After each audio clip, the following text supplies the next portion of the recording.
Hello, guys. Good evening. Welcome to Lake State Media, guys. I just want to come up very short, very quick. We're supposed to not have a show today, but we have. Hello, brother Paul. How you doing? We just want to come and say, Brooke and Lake to all the governor that has been appointed. Special, I want congratulations to our governor, the governor of Lake State, General Makur Pulang. So he's a new governor of Lake State. So we want to Mabruk. Hello, Paul. How you doing, sir? Good. Yeah, welcome to Lake State Media. Thank you. It's my first time. I just tried. I never been in there before. I just tried to write. Oh, really? So yeah, if you sit down, next time it'll be easy way to come. So now we have a new governor now. Yes, we have a new governor now. So, yeah. Oh, that's good. That's good. So, yeah, what state do you belong to? So I don't have even a land. I don't have even a land in South Sudan. My land have been given away. Why your land is being given away? Yes. So what side of South Sudan you belong? Anuag land. Anuag land or from Akoba? Yes. So I just give it to Riek Machar to keep quiet, not to give a trouble to him. So so you are from Upper Nile. Actually, I'm from I'm from Jonglei State. Jonglei State. Okay, you're from Jonglei State. So what do you think? So it's good that you attend the show today. So what do you think about what's going on in Jonglei State? Because today the governors has been appointed, but Upper Nile and Jonglei, they didn't appoint their governors. So what do you think? What's going on there? Why they don't appoint Jonglei governor? Well, because I think the reason why is that still there is a fighting going on between Murle and Denka and Nuer. So maybe that is the problem. That's what I could see. Because they don't know who's going to be qualified to be a governor in that place. Maybe they are still looking for someone that they may believe that if they are going to appoint like your state governor now. I see many people making comment all this morning, this afternoon, and said, yeah, he's a good guy, he's going to make some change. Maybe people have hope in him, right? Who? Your governor, the guy from Lake State. Oh, from Lake State, yes. Yeah. So I see many people are writing, say good thing about him, positive thing. So maybe that one, maybe the government try to look who is going to come to Jonglei State, because there's a mess is going on there. So now we don't know. Yeah. So because the problem of what is happening is this. If you don't mind, if I could talk more about this. Yeah, go ahead. What is happening between Murle and Nuarlo and Denka? This thing has been going on for a while. Well, Mhm. centuries been there. But now I think politically become motivated. Politically. Because the reason I say this, I remember a few months ago, before they signed agreement, there is a guy, I think he's a IO. I think his name is I think it's a guy. He had a ring in Idaho. He had a big position in Idaho. Garage Dual. I think it's Garage Dual, if I pronounce his name correctly. Yeah, Griswold, yeah. Yes, Garage Dual. That it was said in Low Noir. He went to Low Noir and then make a big meeting, telling Low Noir to the young guy that giving them encourage why you guys sleeping. His problem was is that he was pointing at a Mulen and Anuak. So later on, when they were signing agreement, there's when they were signing agreement in Juba, they went attack Nekongole. They went attack Nekongole. So that's why I was saying this thing is a political motivated. Yes, we know Murle that have been doing this thing not only to Denga, to Nuer, to Anuak too. Every week, there is children disappearing in Anuak land. Every week. Every week. There is a killing going on there. Yes, we know that Murle are doing bad thing. Bad thing. That for sure. Nobody deny it. Nobody deny it. But what is happening now, I think politically they are involved. You know. So what we believe maybe the government himself have to do more. The government have to do more to stop this. You know, like I mentioned it So to you yeah, as before. you know, that government appointed a committee that can go to address those issues. And meanwhile, and you see, maybe that's the one of the reason why the governor of Jonglei is not yet be appointed because of those issues. Um, and also, have you from Anuak? You know, you are from Anuak, and you see the Anuak, Lawnware, and Dingabor. They are a victim, like Murle always come ahead with three tribes in Jonglei State, and they can kidnap their children, uh, took their cows. So what, as you are a citizen of Anuak, so what do you say about that issues if when the Murle, I mean, Bor youth and Lawnware youth, they join together and go to the Lawnware, I mean, to go to the Murle land for to look for their cattle and their children. So is it Anuak is a part of that operation or not? Well, you know, you know very well. I know that these are people that don't believe in principle. I know they Mm. have a principle.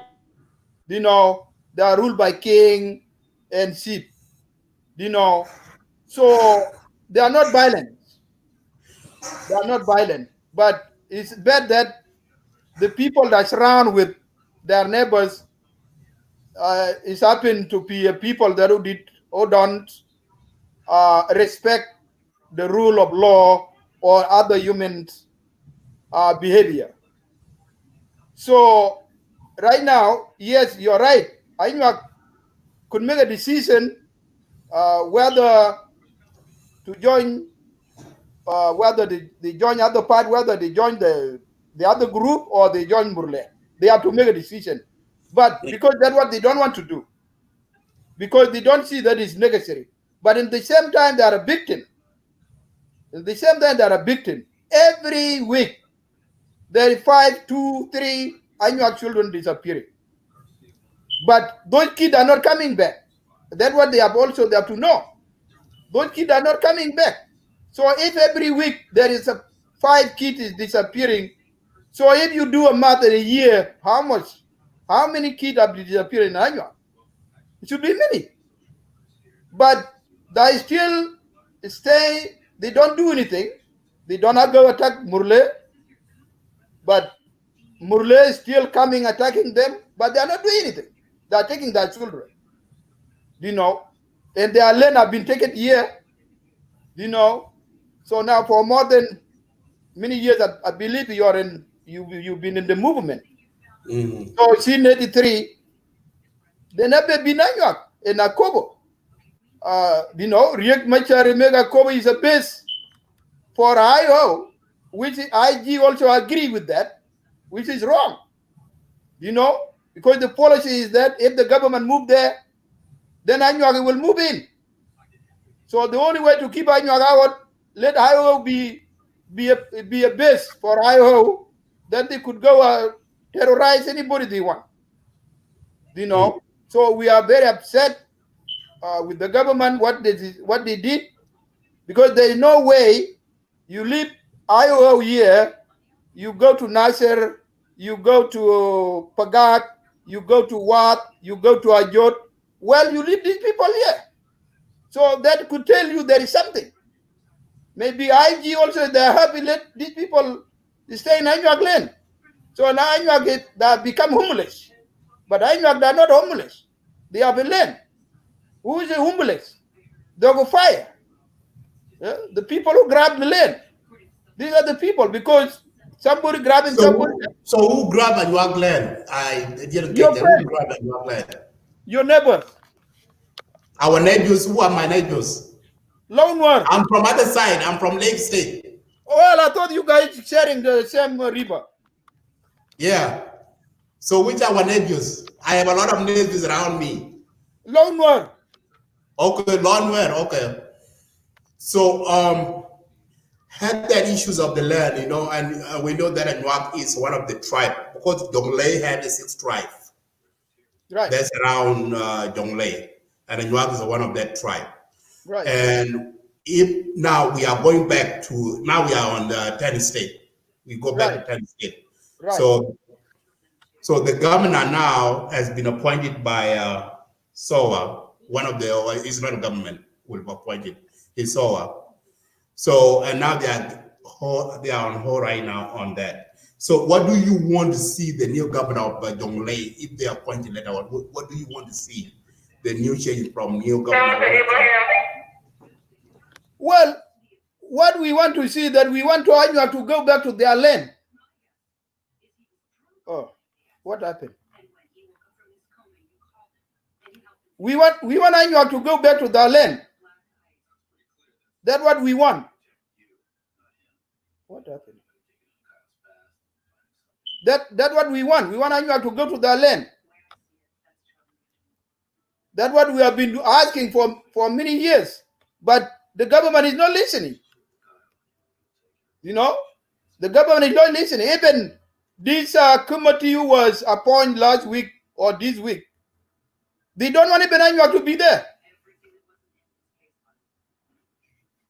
They don't want even Anyuak to be there in the first place. Why? Anyuak are a victim like Denga, like Noor, like any other group who have been a victim by Murle. So why Anyuak should be left out? So it seems that to many South Sudanese now, Anyuak are not exist in that part of the world. Well, we have a land. If you don't want us, give us our land, then we could rule ourselves. We don't want to be told what to do and what not to do. So we are a victim from the government. We are a victim from the land. Our children have been kidnapped every single day. Why? Where the government? And we fought this war. Without us, it should be no IPL or dependent on Sudan today. But Kiir himself disappoints us. Kiir disappoints us. Kiir is going to be carried by Anyuak like this.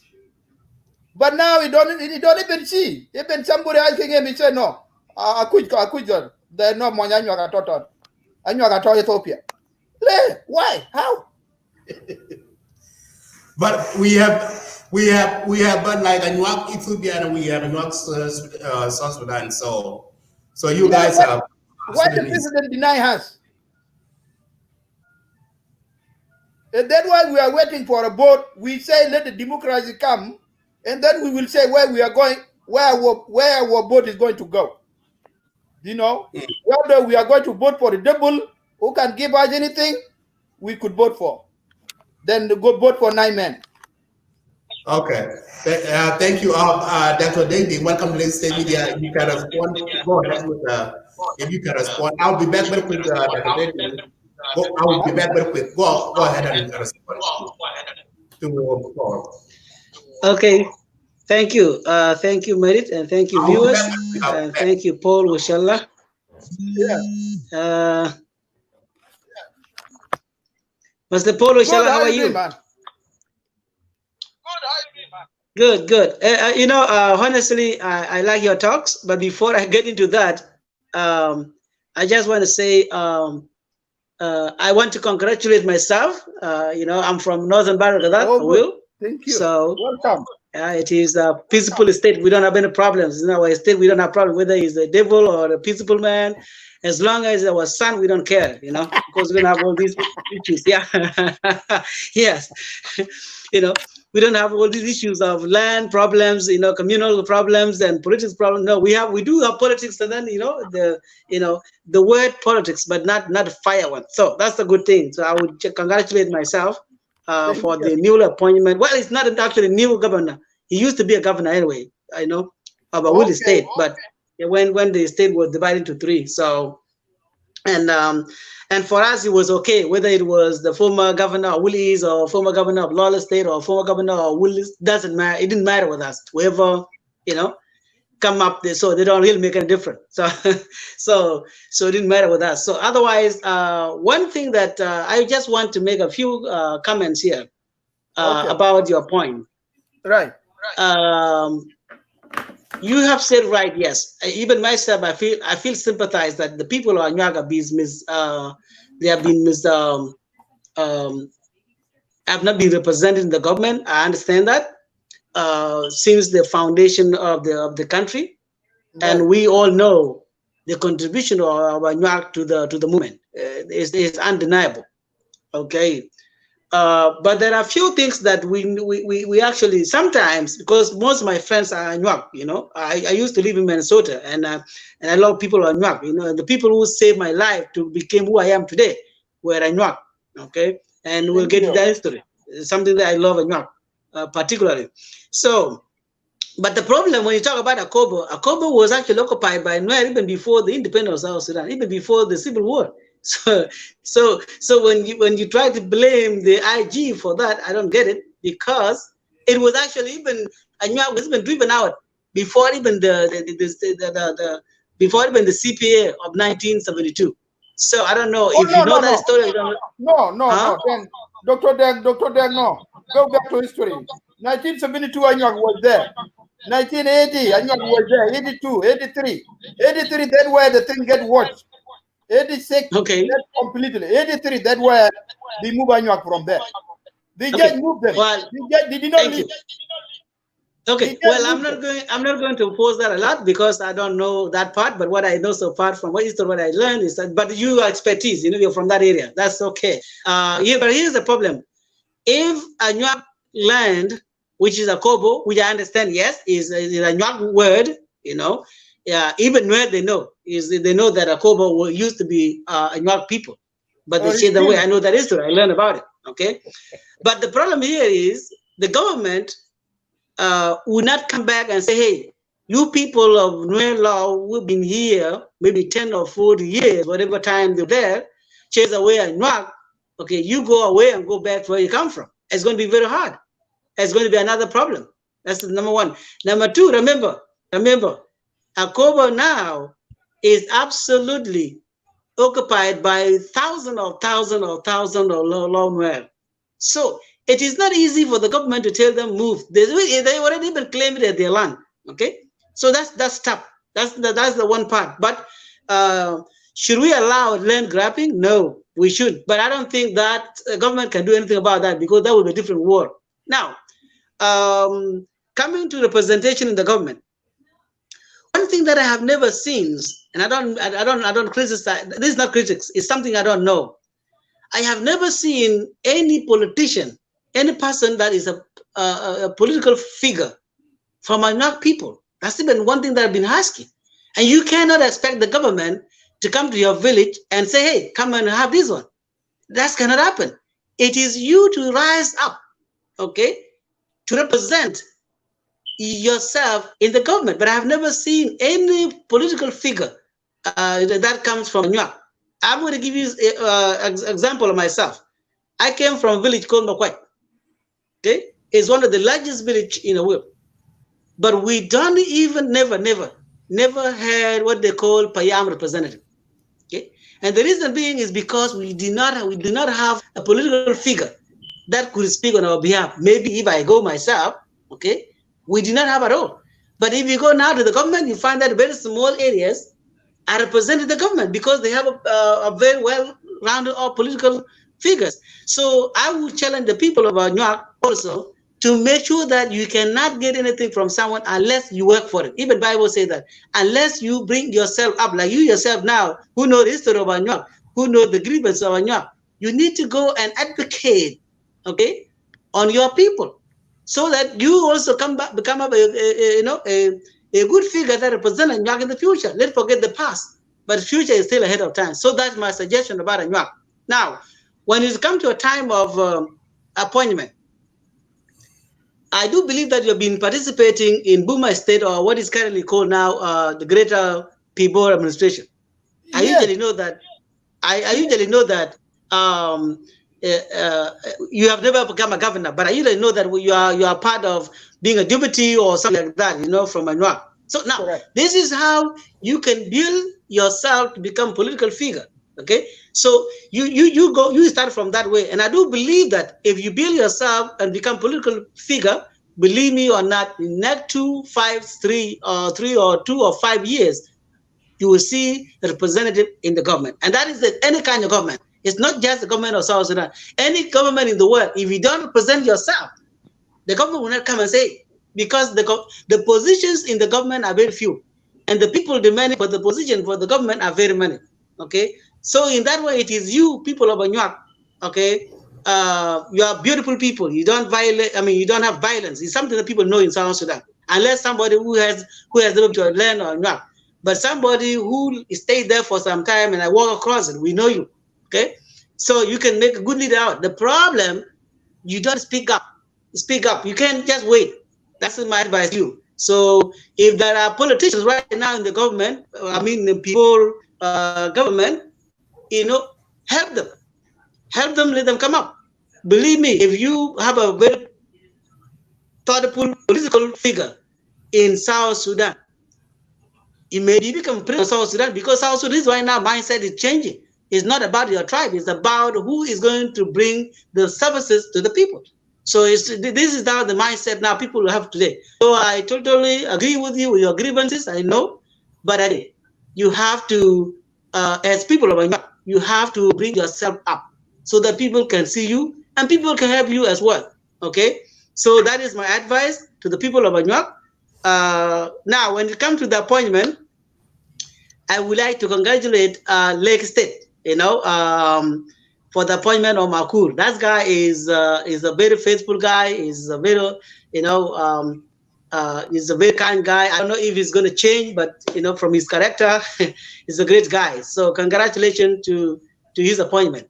I hope you people of Lake State will work with him together, and then bring at least services to the people, okay, in Lake State. I'm also wanted to send my condolences to Warrap State, to 2 communities that fought 2 days ago, who actually lost 32 members. Okay, and this is the thing that now we need to address. Okay? Yes, the communities now are out of control. So I want to send my condolences to Warrap State, especially to community Apuk, other community, I forgot the name of it, who actually fought 2 days ago and they lost members of their community. Now, when it comes to the appointment of two states, which is the question that we have on the screen, Upper Nile State and Jonglei State. A Jonglei State would have not a problem if there is no confusion, between SOA members. The confusion that is present with the member of SOA, that what exactly delayed the appointment of Jonglei State Governor. And from my information that I got, I don't want to share it because there is no verification yet. Because I spoke to people down there, and one of the very senior member mentioned the reason of two states why they were not appointed. But I will get into hold to that. But here is the point: Jonglei State has problems of members of SOA. SOA, they have differences. They actually appointed someone, okay, to be a governor, but that person is rejected because of age. According to the constitution of South Sudan, it says that for you to be a governor, you must be 40 plus. But they appointed someone who was actually 39 years old, and for that matter, was not qualified for that reason. So I hope they will solve that problem. That's the problem of Jonglei State. Now, the problem of Upper Nile State is very difficult because yes, they appointed Johnson Uleng, but he was rejected by presidency because of his record. At the same time, because of the uprisings of the communities, from Upper Nile, who said that appointment of Johnson Uleng would be really going to be a call of war. And president and presidencies, when the president discussed that issue, they said, no, we're not going to allow that. So they actually sent a signal back to the SPLA-IO. And actually, before even they appointed Uleng, there was also a disagreement in SPLA-IO too as well, because there were people who didn't want Uleng to be appointed because of what they predicted from the presidency. And there were people who said, no, we don't want this guy to rebel because of the promise that he was. So the problem of Upper Nile State is going to be very It's going to be very difficult one. But for Jonglei State, it's going to be easy. As long as the SOA members agree on one person, it's going to be okay. But for Upper Nile State, to be honest with you, we need a prayer. It's going to be a tough one. It may take 2 or even more than a month, okay, to resolve that issue. That as far as what I know. But otherwise, I have seen some people coming in right there. If there is a comment or question later on, I would be available to answer the question. Otherwise, Paul Uchang, rise up for your rights, but not violence. Thank you. No, okay. Could I respond? Where is this man? Could I respond? Where the host? Yeah, he said before you can go ahead. We can talk until he comes back. Can I say something, guys? Yeah, let him respond before he says something, because you want to respond to me. Yeah, I want to respond to you. Thank you. Yeah. Thank you, Dr. Deng. Well, what do you say is true? We have Anyuak of Akobo who were not presented in national government because they were been blocked by Nuer law, because there's no way for them to get in there. But maybe in the state they may have a local. But the thing is, they are not even in Akobo. They are not even allowed to be there. Okay. They are not allowed because in year 2013, when this thing happened, most of these people come to Bahr or to Juba, to other places. But there was a group of them who said, oh, we are going to stay. This is Akobo town.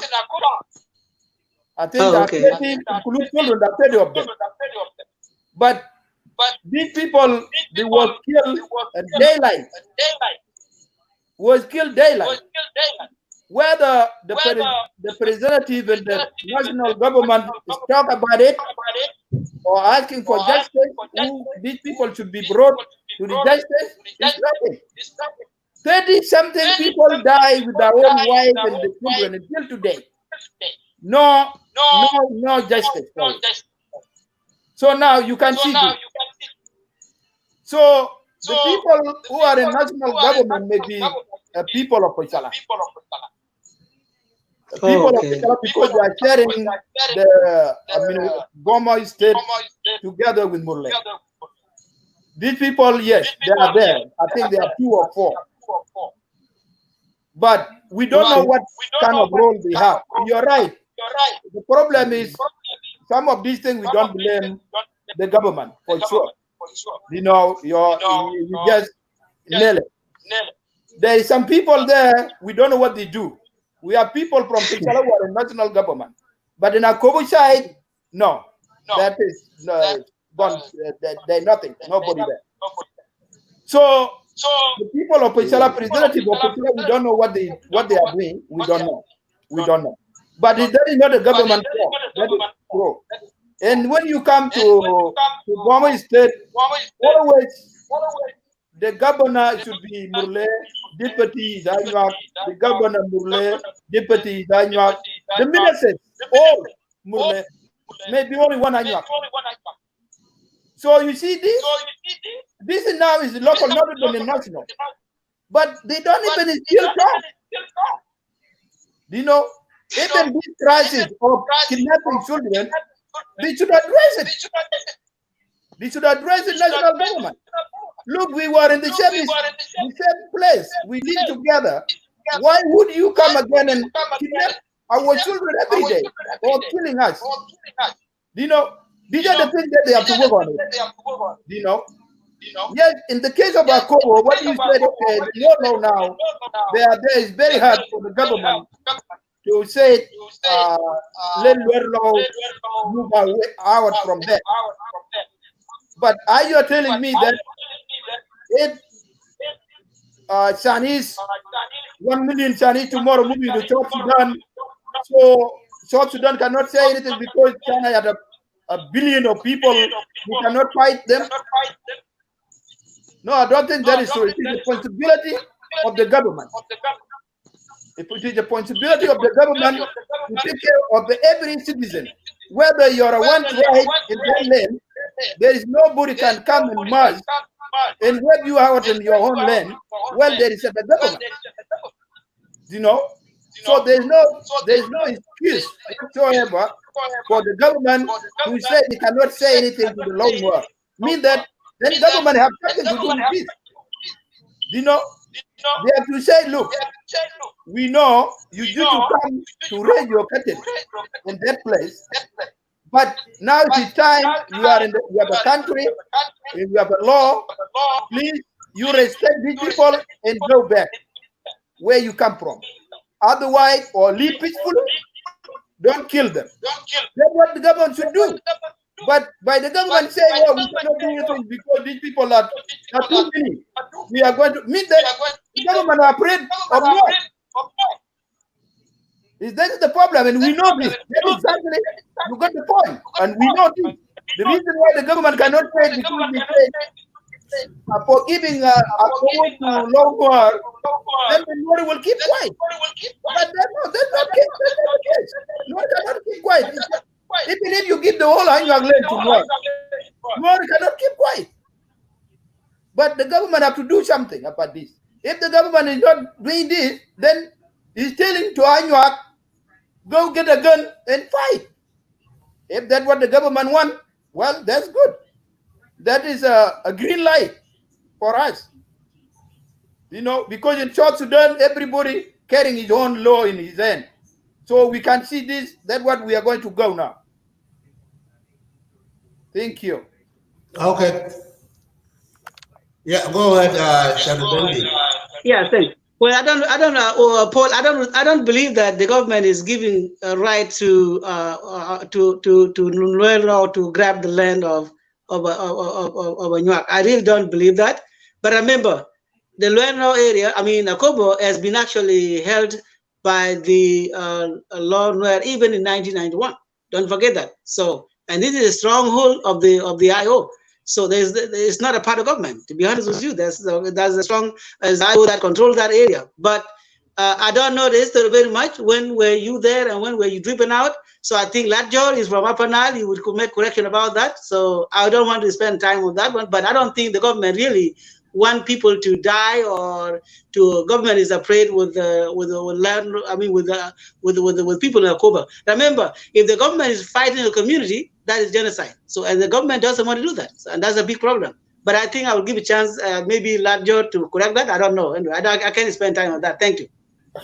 Okay, thank you. Don't let them go ahead. I'm busy right here. So, yeah, go ahead. Quickly, I wanted to thank you, Madit, and I want to say hello to our brother Paul Ochala and Dr. Ding, and young man here, young. My name is Dolarjin, as many of you know, leader of the UPLS Union Party of South Sudan. You know, quickly, what we have seen here. I know there's a lot of people, they are dancing because they know quickly they are going to share a cake from local state by announcing the governors. But one thing, you know, miscalculation people are making here is that the war that you're seeing, since when Riek Machar and Salva Kiir signed the peace, there has been a war going on, actually tribal killing each other. This one has no connection with the delay of the appointment of governors or with the delay of deployment of governors. It is a separate entity. So even if the governors are appointed today, what I know is that this kind of appointment will actually bring more and more bloodshed as soon as maybe in few weeks. The reason I say this is because right now, those governors, you know, as you have seen, there are two things that you can see. Most of them are military general, some of them major general, brigadier general, and that indicate that actually there is a task to be done militarily. The other thing is that, you know, each of them is assigned to their own tribal state, and that indicate that there will be a division of tribe or whatever the clan in that state. So what we are seeing here is that you will see soon they will start removing gun from small clan or from state, and they will give it to their own, actually their own clan or their own family for their own protection in that state. And this is what you have seen. Actually, I think it has started actually from Lake. They are now talking of disarmament. They call it disarmament. And actually what it means, for those who do not know the politics of South Sudan, what it means is that when you are actually deployed as a governor, what you do is that you collect gun from tribe or from clan and give it to your own clan. Give it back to your own clan. Now it has started actually in Lake. It also started in Unity State. And soon you will see it is going to start from all those states. That is one. So prepare for the worst. This is going to be really a more tribal conflict than what it has. But now, you know, as you know, most of these leaders, they enjoy in Juba, so they are enjoying it because what they do is just dividing the tribe, and they enjoy their cake so that we don't see what they do in Juba. We are busy killing ourselves in the villages. And that is what SPLA is. We say SPLA is a tribal regime, tribal militia. And some of you don't understand that. So now, since it is a tribal regime, what they do is they build tribe. They are building hegemony of tribe. They are not building a nation. And that is what is affecting our people. So the only way I told our country, men and women, that if we really need a union peace, it's not going to be deployment of tribal governors. It must have, as you have seen now, there is 2 states are missing right now. Okay, these 2 states, Upper Nile, Ochala was mentioned. Upper Nile, you know, Upper Nile, the main problem in Upper Nile is not about politics. It is about tribal conflict. There are tribes that fear against certain tribe being given power, so they will use that power against them. And you have seen Denka Padang clearly has shown that they are showing that unless this militia of Shuluk, militia of Shuluk Kingdom is actually disarmed, and that is when they may feel like comfortable in the state. Even if Olony is appointed, but if there is no militia that is controlling, then that might be a balance. That's what their argument is. So what is happening now is that kind of state is holding because of that tribal conflict. So should Olony be deployed, then the conflict will actually start off between the Shuluk and the Denka of Padang. That is one conflict we are seeing. And the Nuer may join in, the Anuak, the Maban, they may join depending on the side they like. So this is another conflict in Upper Nile. It's going to kick in soon. We have a conflict already in Jonglei. So the reason there is no governor for Jonglei is not about politics in Juba, about SWA. Furthermore, SWA doesn't have any military to control any state. SWA doesn't. So whatever they are discussing here is because there is a conflict right now going on, very serious one. Murle and Nuer and Denka are killing themselves to extent that there is no any kind of local government.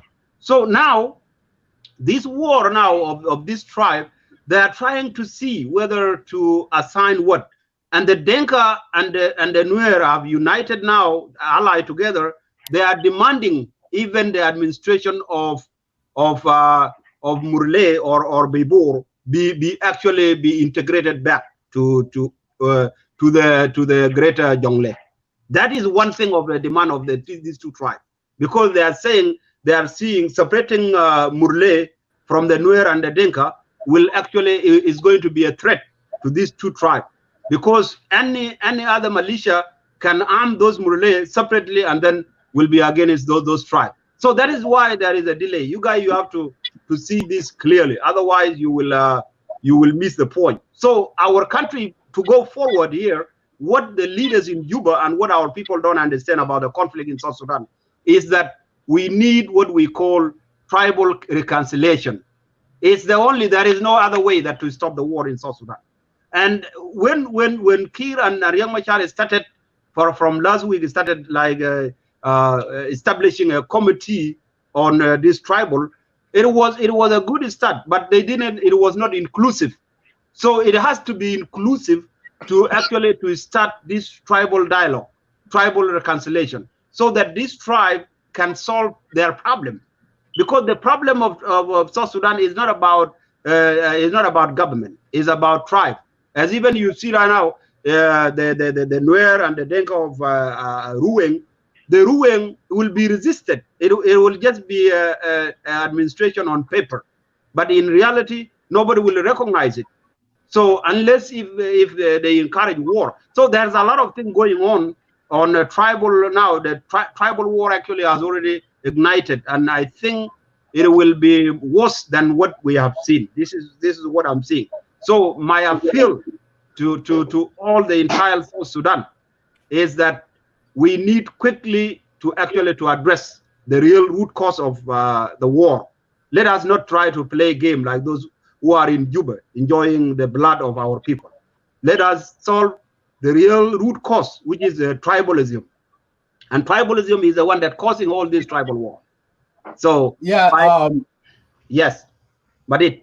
Yeah, thank you. You know, for the root cause that you are talking about, the tribalism is the root cause, as you mentioned, and that is your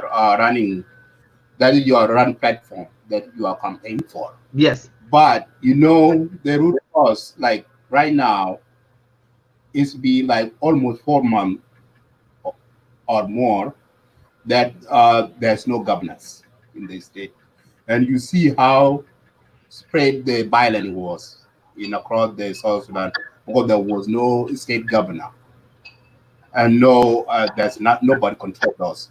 So, and you see the tribalism, and they say that the root cause that we need to address the tribalism.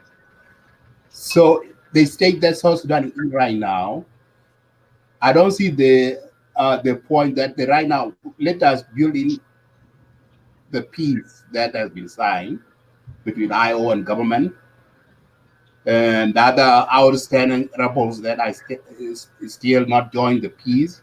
let them encourage to join the government and IO so that the peace can be built up. At the peace, there's no more gun. Gun has to be silent first before they try, before the government address the root cause or the problem is an issue. So the silence of gun is an important thing. After the gun is silent across the South Sudan, that the root cause of tribalism, it will be addressed, and that should be like there is a law that the government can follow so that those issues, those people who are fighting each other based on tribal line can be stopped. But one of the main factor, what we see between now, you see what's going on in Lake State, and you've been seeing that, and where Ravi State, because the cattle rally, that's not connected with the tribal, you know. This is it's been going on for many years. So this should be coming place when the governors now are put the disarmament for these people had to be put in place so that all these those people who are living in cattle camps, they have to be the gun has to be removed across South Sudan, not specific place like for example, oh the government now I see the government want this start disarmament at tweet. I mean not tweet at uh Tony. is it Warrap? So yeah, tone, yes, tone. You The see, leg, yeah, and they are leg state. becoming state. So if they're doing that, okay, there are neighbors, which is other neighbors, they are not disarmed. They will come attack these people. You see, if they do disarmament, they have to do across the board. So that is the one of the that I want to make that point. Brother Tell, can you hear me? Yeah, Adele, can you hear me? Oh, Adele Young. Okay. Yeah. Adele is hearing. Yeah, so Adele is hearing you for sure. Okay, so Is it my turn, Madit? Yeah, it's your turn. So, what do you think about the appointed of governors? Wow. It's 100%. That's all we wanted to hear from the very beginning in 2 months or 3 months ago. But let me not going to that one soon. But I want to greet you and your viewers. Yeah. Because if I am going there, I am going to be messed somewhere. I don't know. But I want to greet your viewers first, and myself and yourself. I want to greet you all with all who talk here. I just come late, but I hear what Larjan was talking about tribe and so forth. But I didn't hear the rest of your contributors, and I thank them all. I think they did a lot of job. They contributed a lot, and I thank you guys, whoever contributed, whatever. Whether I hear it or not hear it, but I know what South Sudanese can talk. We want peace in South Sudan. We want to be a stable country. We want our people not to die, whether in Rumbek, in Upper Nile, or wherever we are as South Sudanese. That's my first indication that we are all for peace. Whether it's the Larjan, is Adele Young, or whoever talk there, our first priority is to maintain peace in South Sudan. President Kiir is in a good track. I'm not in South Sudan. I'm somewhere. I'm in Canada. I don't want any money from Kiir Mayadit. I don't want anything from Kiir Mayadit. Rather than a peace to be reign in South Sudan. We just need peace in South Sudan. We don't want anything in South Sudan. I think all of you who are here as guests of Madit, you are all in diaspora, and we don't want anything in South Sudan. Only what we want is peace in South Sudan. So let's talk about peace. Is this peace going to bring something in our people? Hello? We're listening. I think there is background somewhere. It's not from me. Can you check yourself, guys? No, I'm good. Okay. Yeah, just let's make ourselves clear. We want peace. I'm coming to your topic, Madit. Thank you for inviting me. I greet your viewers. I greet even your participant in this discussion panel. I think we are saying some good sometime and some bad sometime. We don't know. But let's try to say something at least positive to our people in South Sudan. What our people need in South Sudan is peace. And if we all could contribute to that peace in South Sudan, I think we are all good. I think we will be all good, including myself. I don't know if I'm good or not, but I'm talking about peace. A peace that if our local government is met today as a governors of the state, I'm well off good with my Lake State governor. I don't know him. I will not talk. I didn't see him before, but this is the way we should appreciate ourselves. It doesn't matter where our governor come from because we are from different perspectives. There's Yerul, there's Rumbek, there's Jurbel, and there's Agar, there's Chebet. So our governor, where is he or she come from? We don't mind. Our legacy is one. So Madid, our governor is well received in Lakeside wide, in Lakeside wide. That's what I want to say. Lakeside wide. Nobody will talk. I myself, I will not talk against him. As long as he is doing the best interest of Rumbek or Yerul or Chebet or Jurbel. That's our key. If he is doing all this, not neglecting anybody, whether it's Yerul, whether it's Chebet, whether it's Rumbek, whether it's Ulu, if he is not neglecting anybody from this perspective, I think we are 100% behind our new governor, which is Makurkulang. I don't know him. I didn't see him before. But if people of Lake State say they wanted Makurkulang to be the governor, including myself, I appreciate it. And I accept him as my governor, whether he's doing something good to me in diaspora or doing good thing to me back home. That's my first indication that I supported the formation of the government of the state, especially. So from that perspective, I can go beyond and beyond.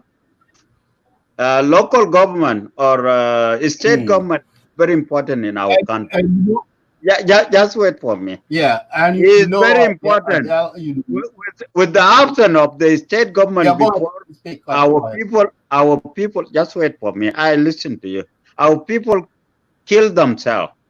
And if there was a government inside our state, no person, even a single person, could have been killed. So we are now appreciating what President Kiir did to appoint our governors with whatever perspective, whether Lake State, Warrap State, Unity State, with the exception of Jonglei and Upper Nile.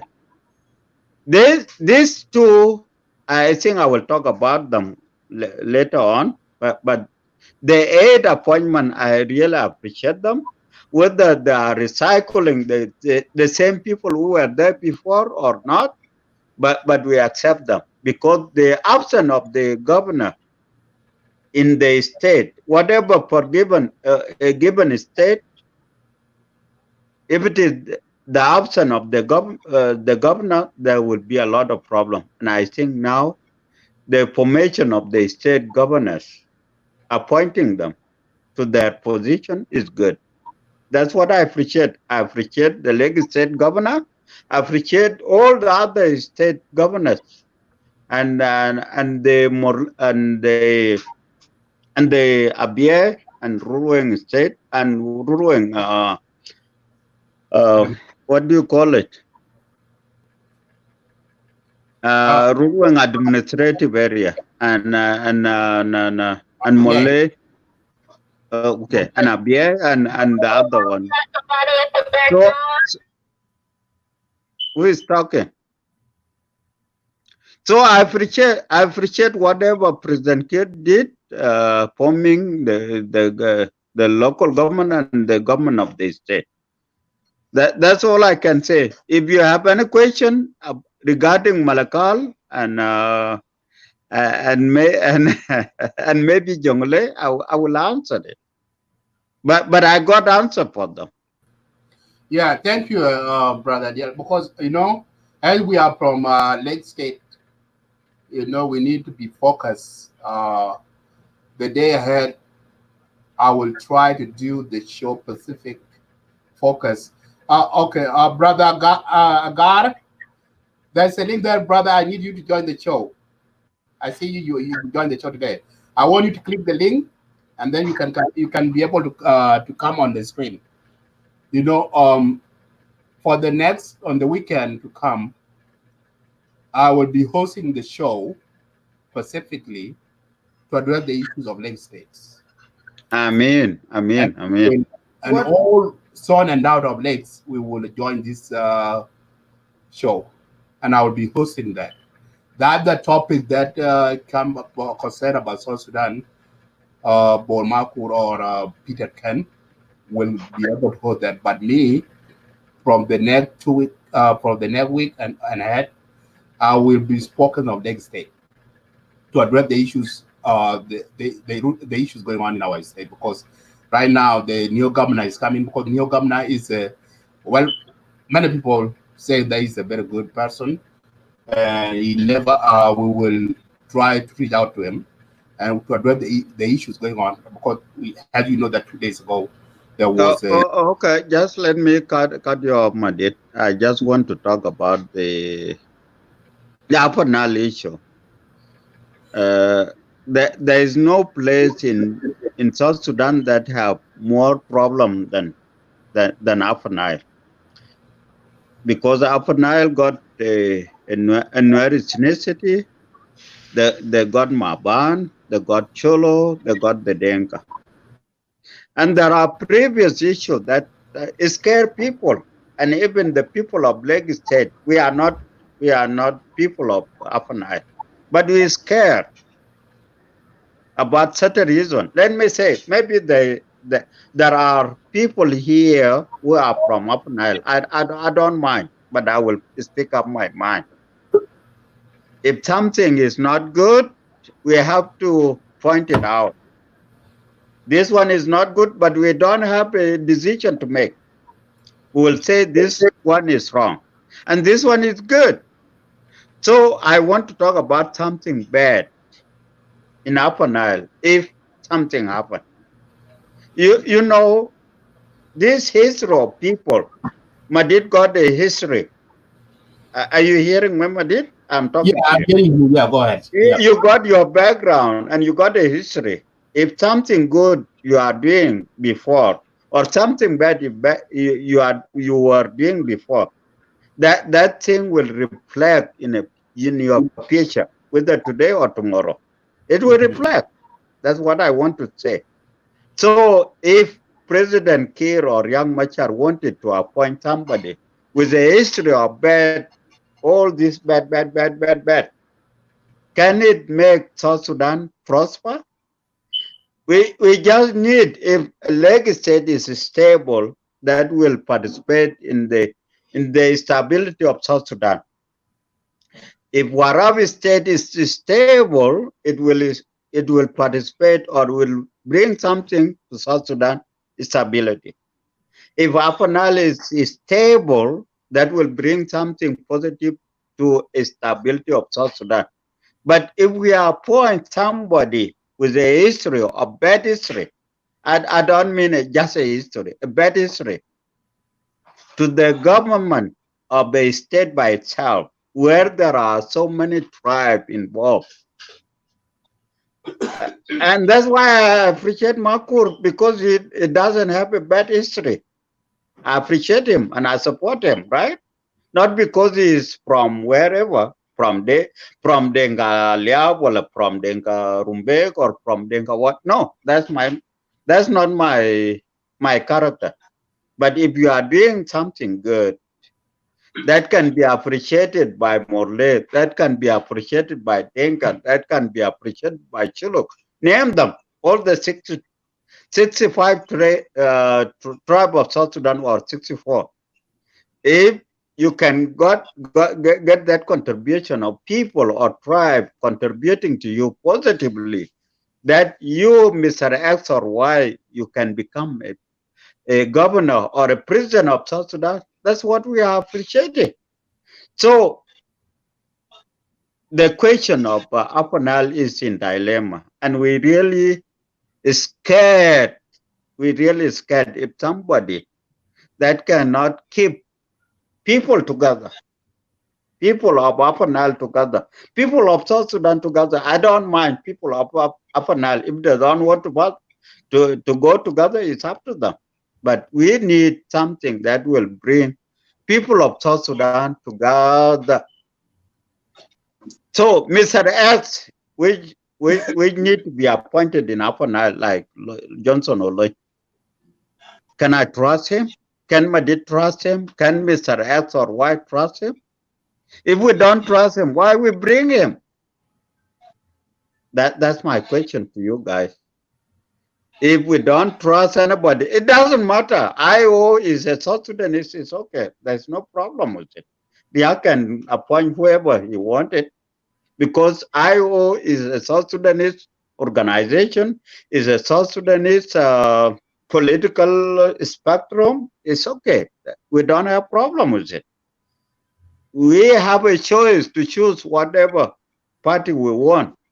But if a party, whatever party, even SPLM IG can bring Oloy, and the other can say, no, I don't want Oloy. People of Upper Nile can say, we don't want Oloy. So if it is imposed on people of Upper Nile or people of South Sudan, what will you say, you Madit yourself? Leave alone your viewers. I am not asking them. Oloy is not a united factor. It cannot unite people of Upper Nile. He will not unite the people of South Sudan. So why do we need him? I think I'm done here. Somebody can answer me. Could I respond to that? Okay. Yeah. Hang on, Paul. I will give you a chance. Thank you, brother. Yeah. Let me welcome my brother Gar. Gar, thank you for coming in today. Your first time. You know, early you did a show, wonderful show, which is I really love, and it's good that you attend tonight's show. So for tonight, so we are most of the time we host the show in Dinka language, in English. So, but for tonight topic is appointment of governors, 8 governors in 8 states. So I want you to welcome and Lake State Media for first time. Introduce yourself and go ahead with the topic. Thank you, Brother Madit, for having me on this show this morning and tonight time for you guys over there. I greet everybody, the audience and the guests in the name of Lagos State Media. And I congratulate our new governor too, Makur Kulam, for his position and to us as Lagos State people together. So I will be short and brief. Because we will be having a show hosted by our brother Isaac Tiengfol this morning for us here, or afternoon in different places, and it's a night time for you guys in Canada and USA to congratulate our brother and our new governor Makur Kulang. So I will be here with you guys for a short time. And I will join that one for Rumbek boys and sisters to congratulate our new government. Thank you. Wow.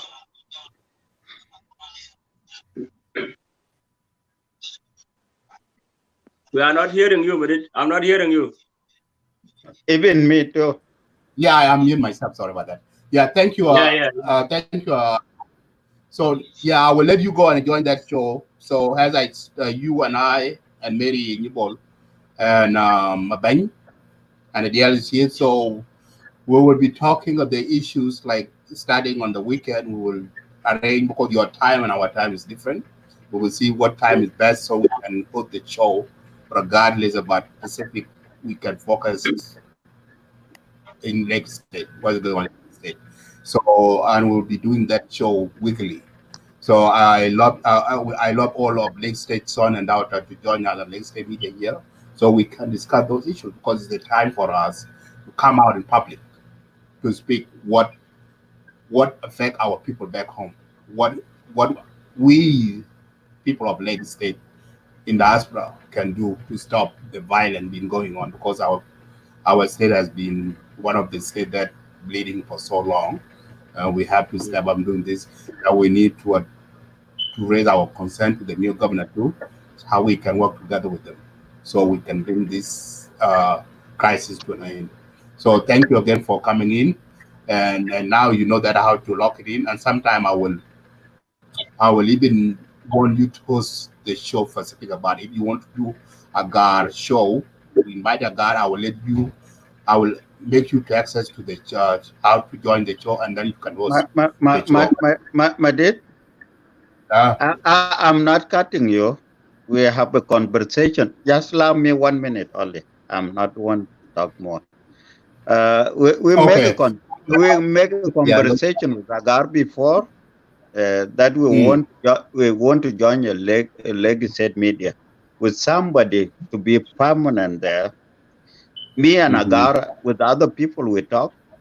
If you want somebody to join you as legislative, as a host like you and Peter Kane and somebody, let's talk. Maybe separate from this show. Yeah, that's the point. We will and then we will give you somebody, not Agar. We agreed already on somebody, so we'll make that one. We'll talk separately, not in this show. Thank you. Yeah, okay. God, go ahead if you want to have a comment before you leave.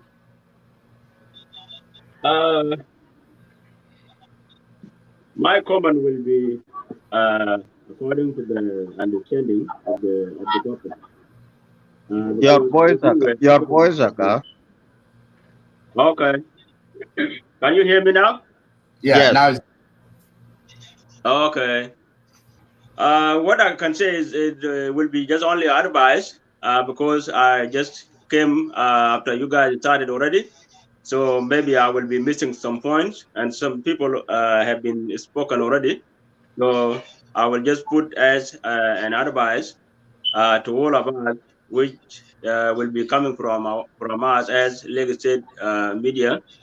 My advice will be just for us, for our country to be living in peaceful. We need to come together and to be united as brothers and daughters of South Sudan, especially for us as Lagos State people.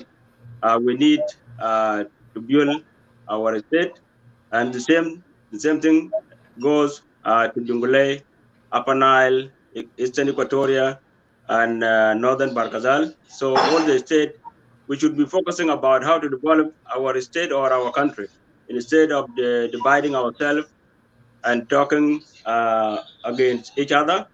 So we should come together and know how to do all this and know how to handle the country and not put the blame always. The blame will be according to our politicians or against ourselves. The blame will not adjust anything for us. So we need to leave that one aside and continue with what is positive. So I will stop here. Okay, thank you, bro. Thank you, Agar. So, yeah, so it's good. We will keep in touch. So, if you want to go to that meeting, you can. I will let you go. Paul, you Okay. want? Thank you. Yeah. So, Paul, you want to respond before I go? Okay. Or query? Can you hear? Okony, Okony. Okay, can you hear? I think you moved him. Yeah, I think. No, it's not. I didn't mute him. Okay. Okay, can you hear me? But you're cutting a little bit. Okay. Yeah. Okay. Welcome to Let's Say Media. I Before can hear you, but your voice is cracking. Oh, okay.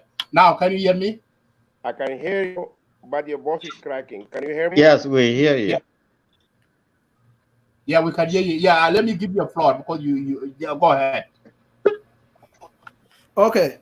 Let me respond to Your boss is. Let me sign up. Oh, it's my turn, right? Okony is Okony turn. Okay. Yeah, go ahead, Paul. Or can you have a network issues? Okay. Let me respond to my friend here. I think the appointment of Olin. To let you. Huh? No, I'm talking about. Okay, I will That leave you. you guys. Okay. Yeah, I have a will good go. night. Okay, go ahead. Yeah, go ahead, Paul. Okay. The appointment of Olin. I think the appointment of Olin is it's a general in Iowa. Is very strong supporters of Iowa. So if he was appointed, I believe the whole people in Upper Nile like Olin. But the people all who have issue with Olin, I think the Denga of Upper Dang. I think these are the people that are, because Maban love Olin, Poon love Olin, Noor love Olin. So if it's supposed to be election, Olin can win. So now, if the government is going to make a decision based on this group, one group, well, the other four, they are okay with. So I think maybe it should be an issue there. But I don't know. I don't know, Olin. I don't know what his political belief. But what I know is that he's from Iowa. But all these people I mentioned, they like him. I don't see that he had a problem with these people of Upper Nile, except only Padang people. So that response, I want to respond to my friend. Then to Don Largel say that this fighting in Burma State, the Nuer and Denga, they want to abolish the administrator to go back to Jonglei State. That I don't think that is going to work. If that analysis that what it's based on, I think it's not going to work because it's going to involve all those people who are there.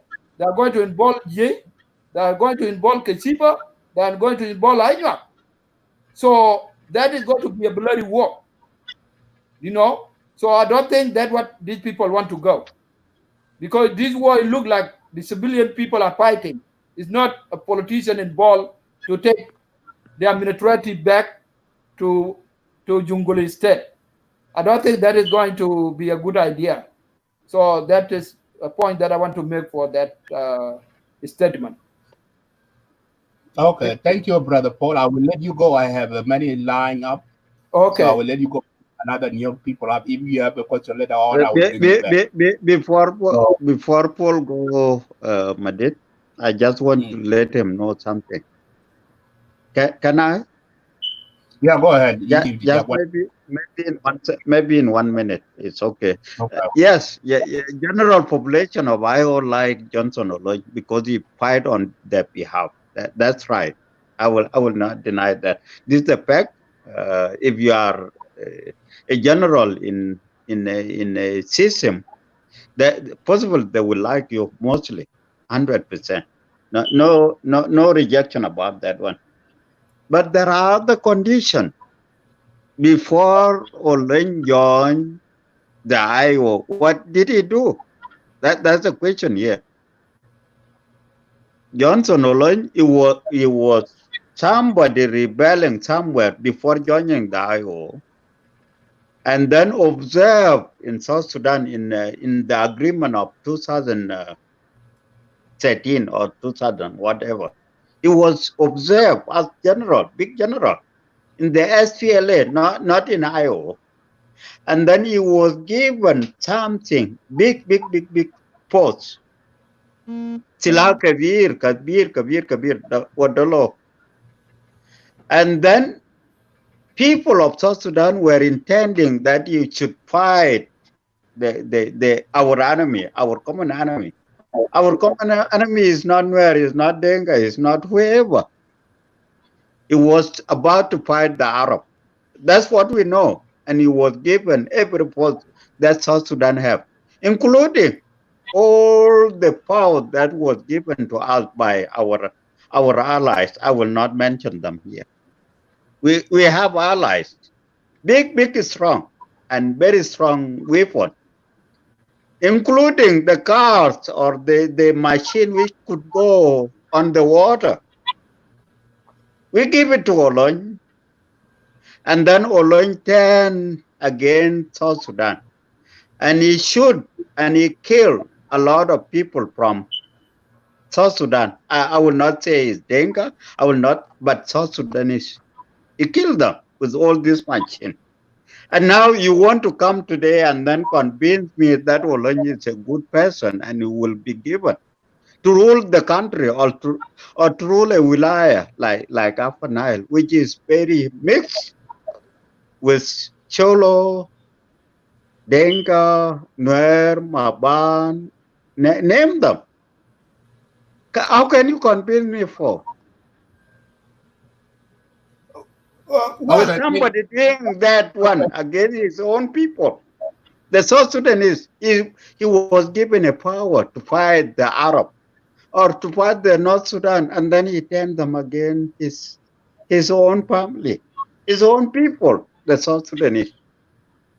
How can you convince me? I'm not from Upper Nile, but I'm scared, really very scared. Well, to respond to yours, and you want me to believe, him to become my leader. What will he do when he become a leader, my leader? What will he do? Olony is not the first. Olony is not the first person who make a mistake. If he make a mistake, so you believe he make a mistake, right? If he does, what I'm saying, if he does, I don't know what the crime he made. I don't know. I was not there. You don't know the crime. Yes, I don't know. So you are. I don't think if I can talk to you. I don't think if I can talk to you even. Anyway, Madit, I'm done. Let we have a discussion. If you don't know what he did to South Sudanese, but what I'm saying, I'm done with you. He's not the first. He's not only the first. You don't know. You don't know that what you said. You don't know what he did. I'm saying he's not the first general or the. No, you said you don't know what he did. No. What I'm saying to you is that you have to listen to me. What I'm saying to you, I'm saying he's not the first general or the first leader who did something bad in South Sudan. There is thousands of them. You said you don't know what he did. That's a problem. Okay, guys. Thank you. We exhausted that. Let me give a chance to others. Thank you, Paul. Thank you, for putting your input. Brother Philip, Tim, welcome to Let's for a long time. I haven't seen my brother. How are you doing? I hope you guys are doing good over there. Yeah, thank you. Thank you. Yeah. So okay, he left because he have a network issues. If he come back, we will give him a chance. All right, go ahead, Brother Philip. You see the topic, and as to today, government of South Sudan appointed 8 governors. Madid, you are echoing. Yeah. Okay. So adjust your system, Madid. Yeah. I hear you. So okay. So go ahead. I think yeah, thank you once again, Madit, and the rest of the guests in the studio. Plus, actually, our special viewers for their time and their dedication towards, listening to issues pertaining South Sudan. It has actually been quite a while that I had problem with the network, especially this new system. That's why I didn't partake in the issues of Lake State media. But so far, so good. The Lake State media has been doing a lot of wonderful jobs in terms of always getting the public informed through social platform, which is actually the key context of, of having informative society. Getting straight to the topic, which is actually the formation of the government in Juba. I know it has been a while that the government has been waited for, especially the state government, and a lot of pressure was really pouring in from outside. The outside forces were trying to put a lot of energy into making sure that structures are really formed, and the implementation of peace agreement actually take a new phase. So I give a lot of credit to President Kiir, and I think there is a say that in every success there should be a woman behind any success of a man. But at this time, I would say definitely there should be a success behind the current approach, in the presidency. And putting one person across for the credibility is Nyal Deng Nyal, who was actually appointed to be the presidential affairs minister in the region. So there are a lot of progress. And when coming to issues of state governors, they are more important, and they are core of any peace that is really needed in our country, because our country has been a little bit in chaos in the region in terms of intercommunal fighting that galvanized the entire country. You have seen different phases of fighting, in Greater Bahr, Ghazal, also in Upper Nile, and also mixed feelings in most of the terrain of Equatoria. So all these tripartite kind of problems that surface need really to be addressed through, leadership, and appointing a legitimate system or putting in place structures at the state level make it so easy for the government in order to extend, a helping hand in restoring peace and security or law and orders, at the state level, which is really important at this critical time of the pandemic. Looking into all the governors which were appointed by the president, I think there's a lot of credibility. That's why I said earlier that coming of Nyal Deng Nyal to presidency has put a lot of input, a special thing to do, with the credibility and competence of some of the people appointed in the recent days. Signifies that, before, maybe President Kiir had no one actually giving him a correct advice on who is to take which position. But the new chief of Western is really indicating that there's a commitment by our government to make sure that proper system is in place, and implementation of peace agreement is really is done in letter and in spirit, which is really vital for international concept. And that's why when we talk of the latest state governors who were appointed to the 8 states, there's no doubt, because these are people choice.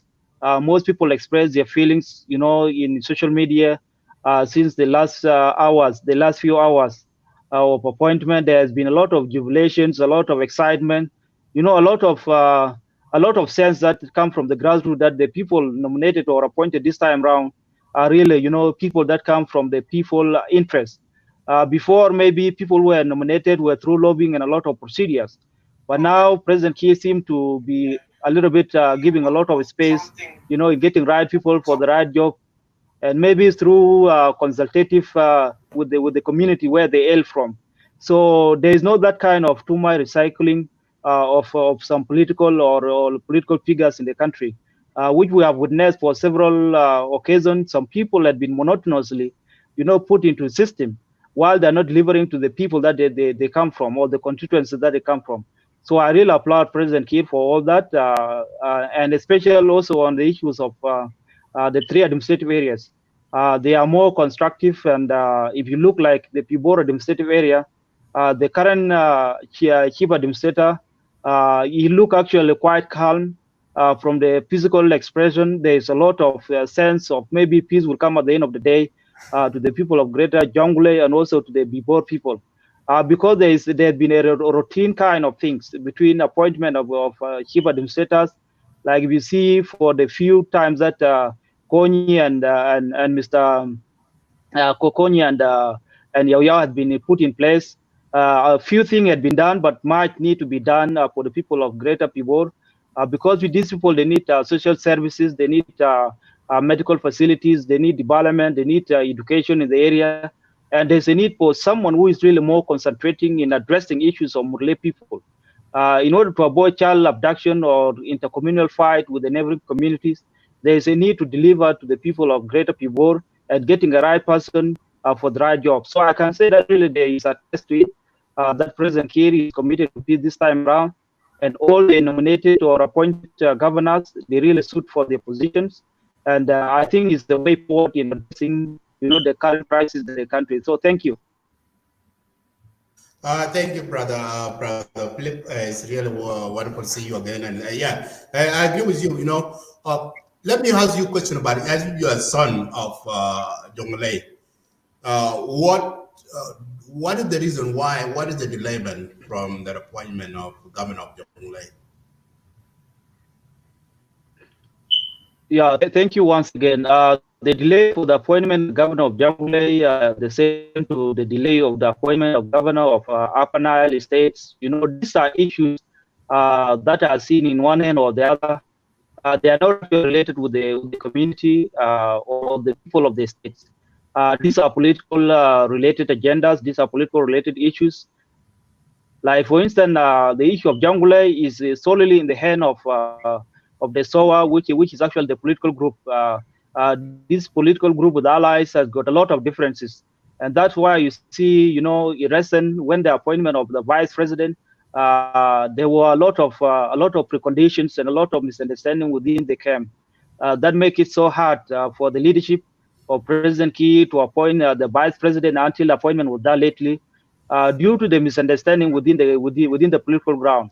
So the same time now, the same SOA has got also the same political differences by every political party leadership, like especially Lama Call might say it, I need this, and other political parties also voicing their voice differently, because these are different families grouped together with different ideologies, with different political interests. So they cannot work even to the interests of the entire population.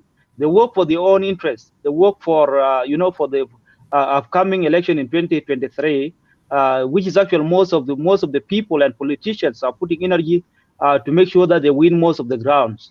So this is actually primarily related with the SOA political group, with the ideologies, and they need to iron out this. And that's why you see different names were presented. David Dow withdrew from the rest because he has seen that maybe other people are more qualified than him. And among the qualified, we were presented to President Kiir. President Kiir did only one person, but they took different people. They took two people at the same time, which is not applicable, because this is a matter of the position has been given to you. So what is these differences that's making you not to come together and nominate a person that will really pursue the interests of people rather than for political parties?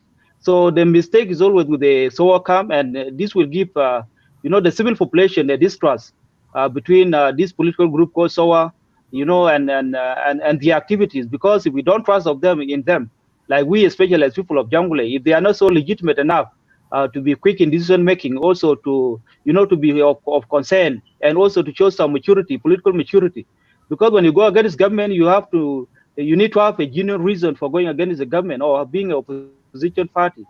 But if you are opposition party without agendas, without any clear coalition, why do you form SOA if you don't have that relationship and and that linkages among yourselves and understanding, which means that the population also understand that there is really a kind of weaknesses within this political group, and you cannot be entrusted for any political position or any national position. So I really advise the SOA to always have any compromise among themselves and to avoid all differences and interests of different political groups. This cannot take any country any further. So this is what I can say about that. Thank you. Yeah, thank you, Philip.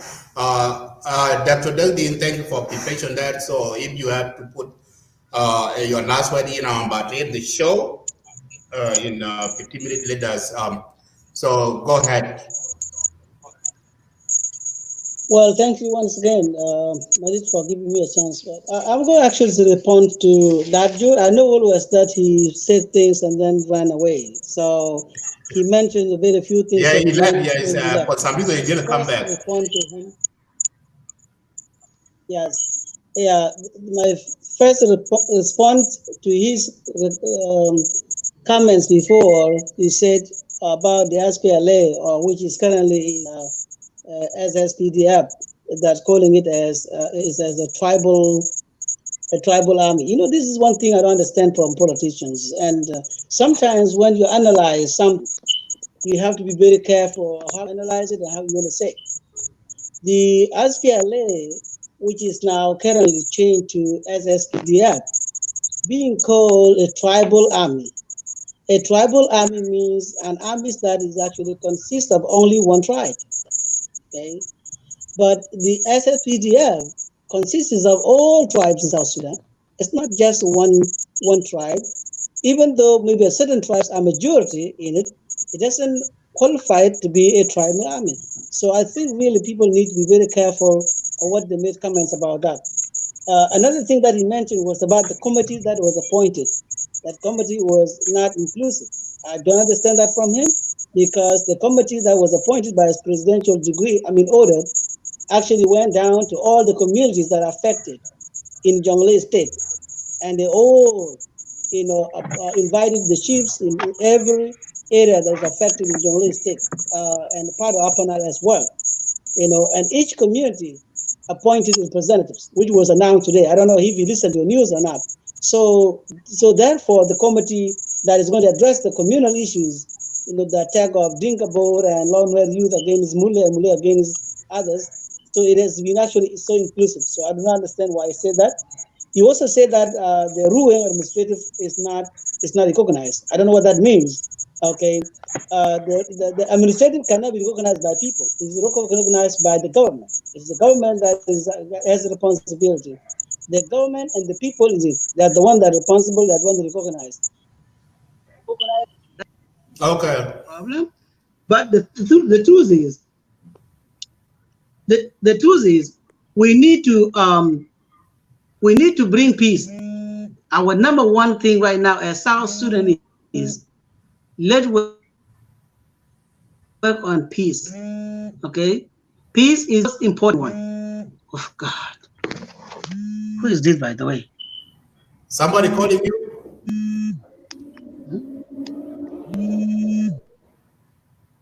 Can you hear me? Okay, he's pros. Yeah, sorry, somebody talked to me. Yeah. Okay. Yes, I do.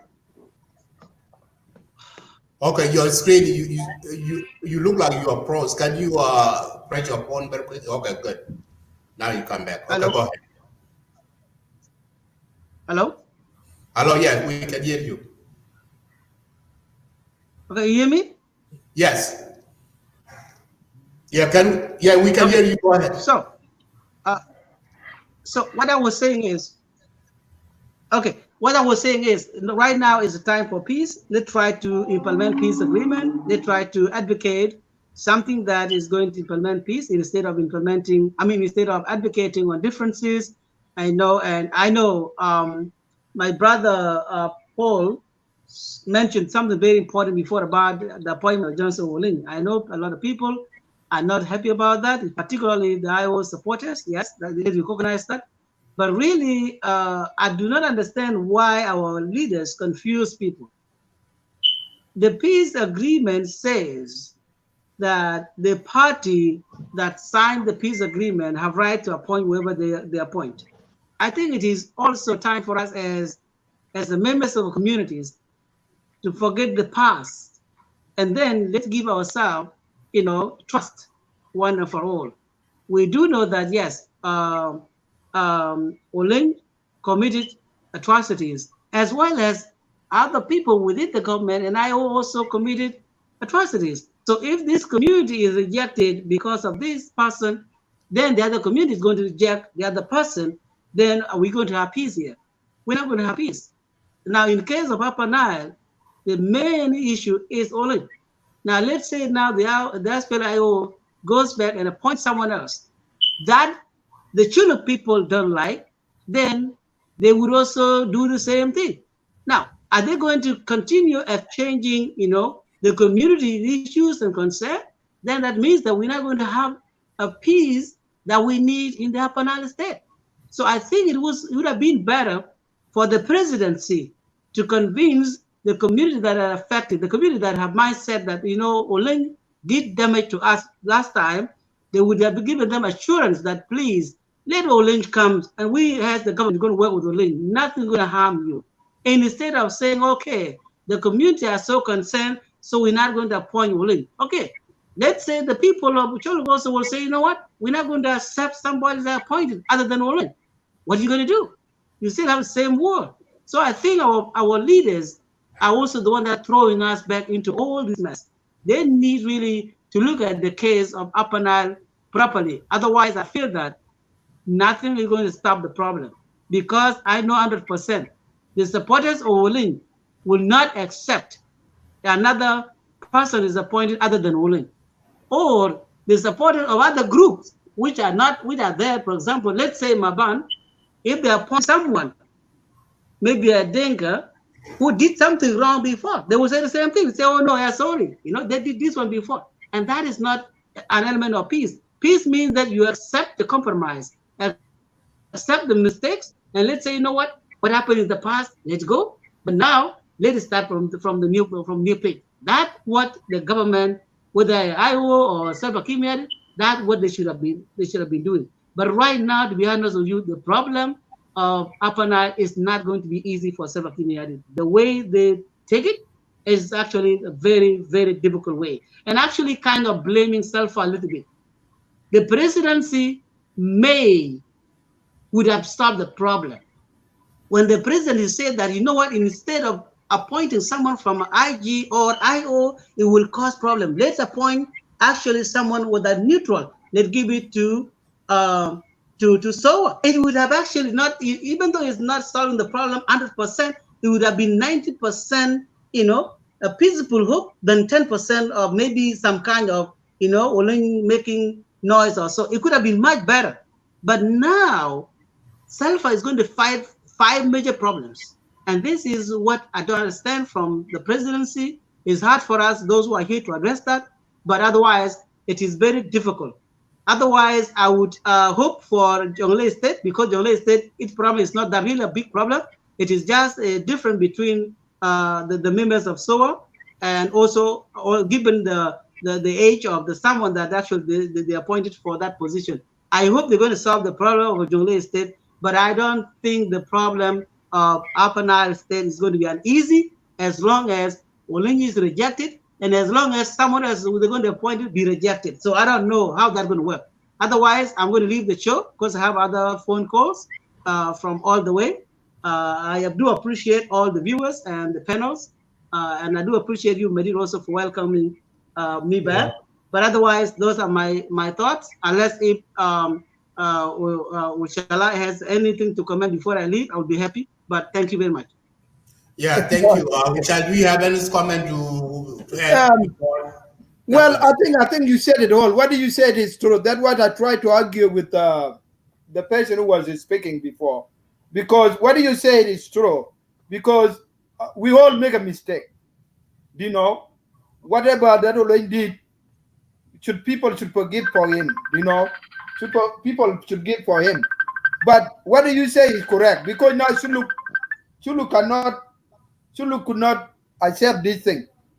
And then the other supporter of Oleng cannot accept either. So this thing is going to be messy, And what you say is true.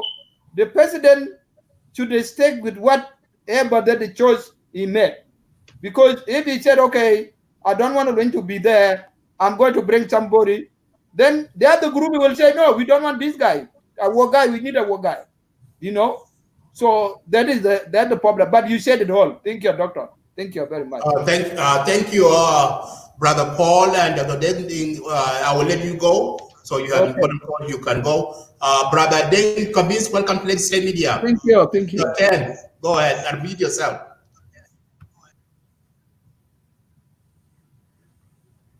Unmute yourself, Deng Kabis. Yeah, I was actually on mute. I mute myself. So thank you Yeah, for welcome to inviting State me. Media for your first time. I think I came in last time, but it didn't take long. So Okay, this is my second time to appear on your show. So thank you for inviting me. you're And welcome. You're welcome. I think my brother they all gone. And Yeah, so I'm about, you should be the last speaker because I'm about to close the show. They're all gone, yeah. okay, yeah, thank you. And I would love to thank your viewers, your audience, and you personally because you have been doing a good job. So keep it up. That's what I can say for before I go on with your topic. And I myself am from Jonglei State. That's where I belong. And I believe your topic it was about the new appointment of governors of the state and what change is going to bring, what is really good about it, or what is really a good good effort that we're going to get from it. That's was I think that was your question on what I Yeah, read and in also too, on there. another question too is regarding about the delayment of the appointment of governor of Upper Nile and Jonglei State mostly. So what are Okay. your, yeah. First of all, I would love to say myself. Sometime when you come to to be a middleman, you confuse people. You don't know somebody doesn't know where you belong, and somehow sometime people cannot understand your point of view because you have no position. I myself, I stand with the government. That's my position.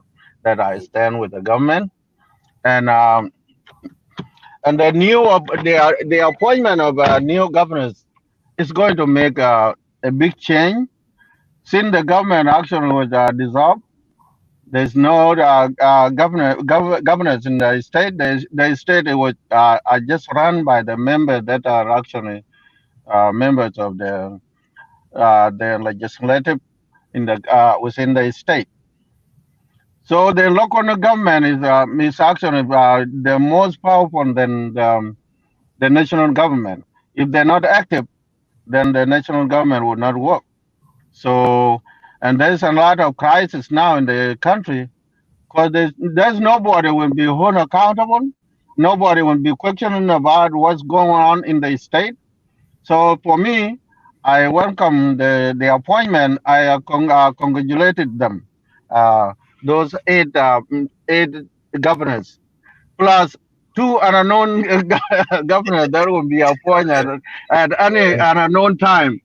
Yeah. So I congratulated them too.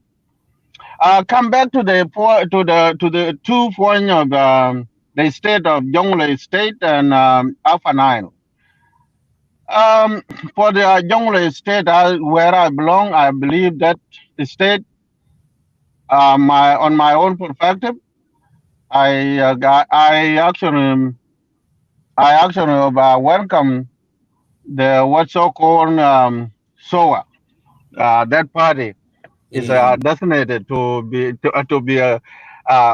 one of our member in our state. But the issue is not a real concern about Jonglei itself. The issue is within the party. That party is a combination of everything. So they have a conflict of power struggling in the party, and who is supposed to come and who is supposed to be there, and our influence too is there because there are some people that we may not accept to come to be our governors.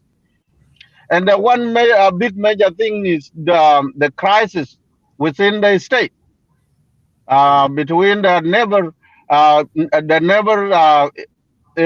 state, or you can we call it administrative area of Pibor.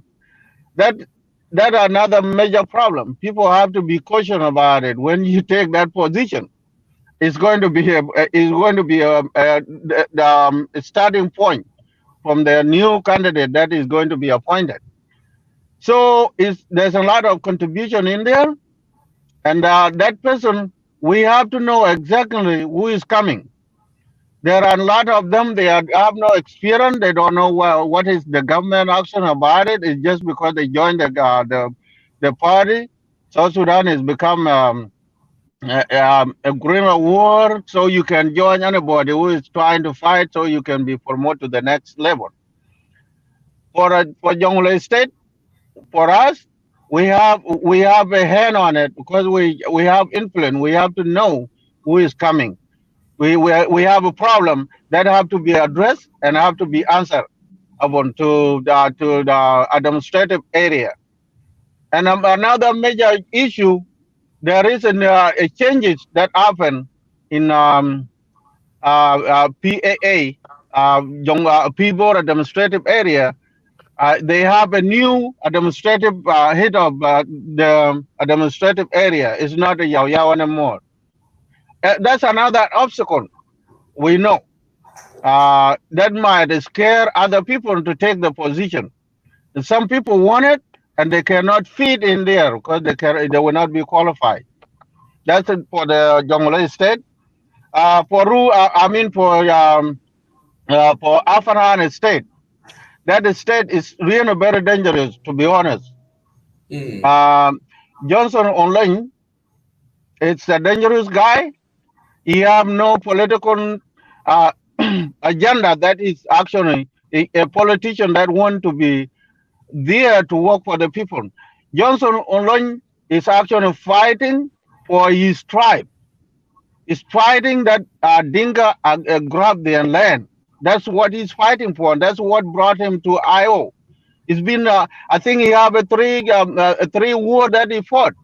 From the first time he fought, he was a rebel, and the second time he joined the government, and he rebel again. And that guy, I think, he destroyed multi-million government equipment. We all know. We've seen it. It happened in our watch. And this time, he become to that governorship, and he become the leader of that area, and his intention is the land. It's not the people. He's intending to take the land. What do you expect the people that live in that area that you want to take the land away from them? They're not going to be safe. And it's also it's not in upper hand with the government. It's not supporting the government, so that where the government can convene him, so he can comply with the government policy. He's still going to use the same ideology he's been using for a year that he's fighting for. My brother mentioned it before. He's very strong member, supporter of the IO. That's not true. Oleng is not a member of the IO. He just emerged into the IO because he couldn't afford to do what he want to do by himself. But he's an independent guy. He's fighting. His fight is about Dinka. That person is not could not be a good person to be a governor of that state. It's dangerous, and it's dangerous to the people that live there. It's dangerous to the government as well, because he have nobody that is actually associated with him.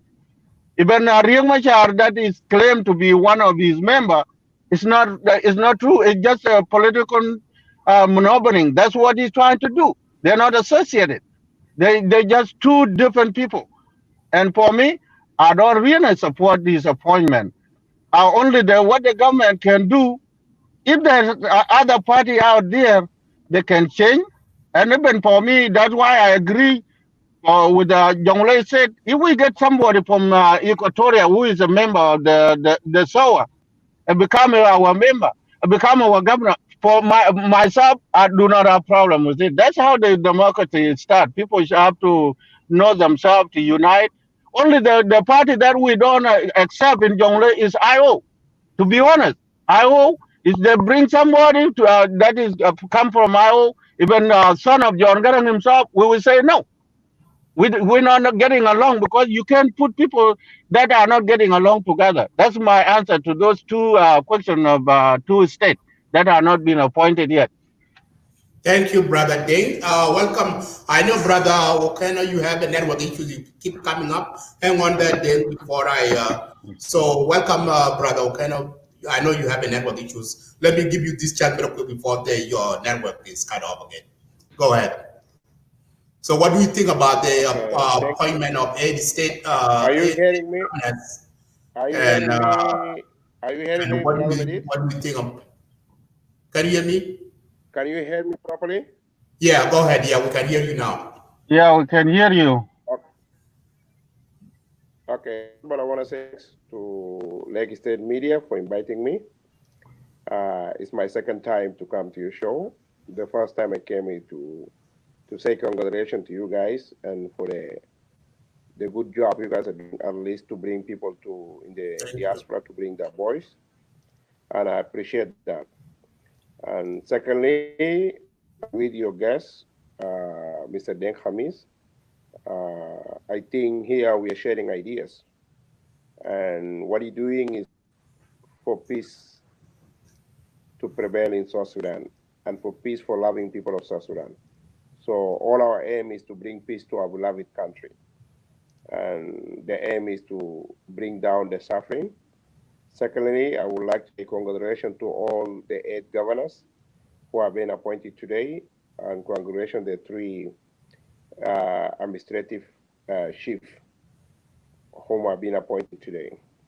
Now, I'll go to your point, but I think sometime when you bring a guest, I didn't want, but there are some point was brought up by Dr. Deng and other people, and they need to be a little bit to give clarification, and they need to get some information, because I think sometimes we talk our mind, we don't talk about the reality. I just, one of the points I want to talk about him, about the issue of, I'm from Ochala, I'm from Greater Bahr administrative area, from Jonglei, but I live over South Sudan. I live in Lake State. I mean, I visited. I went to Warrap. I went to Northern Ghazal, where is Deng hauled from, and I was born in Upper Nile. I've been in SPLA for many years. There are different between SPLA supporter and then the people who are SPLA. I consider myself like a part of SPLA because I grew up in the movement. I was sent abroad by the movement to educate myself. And then I went back after the CPA was signed.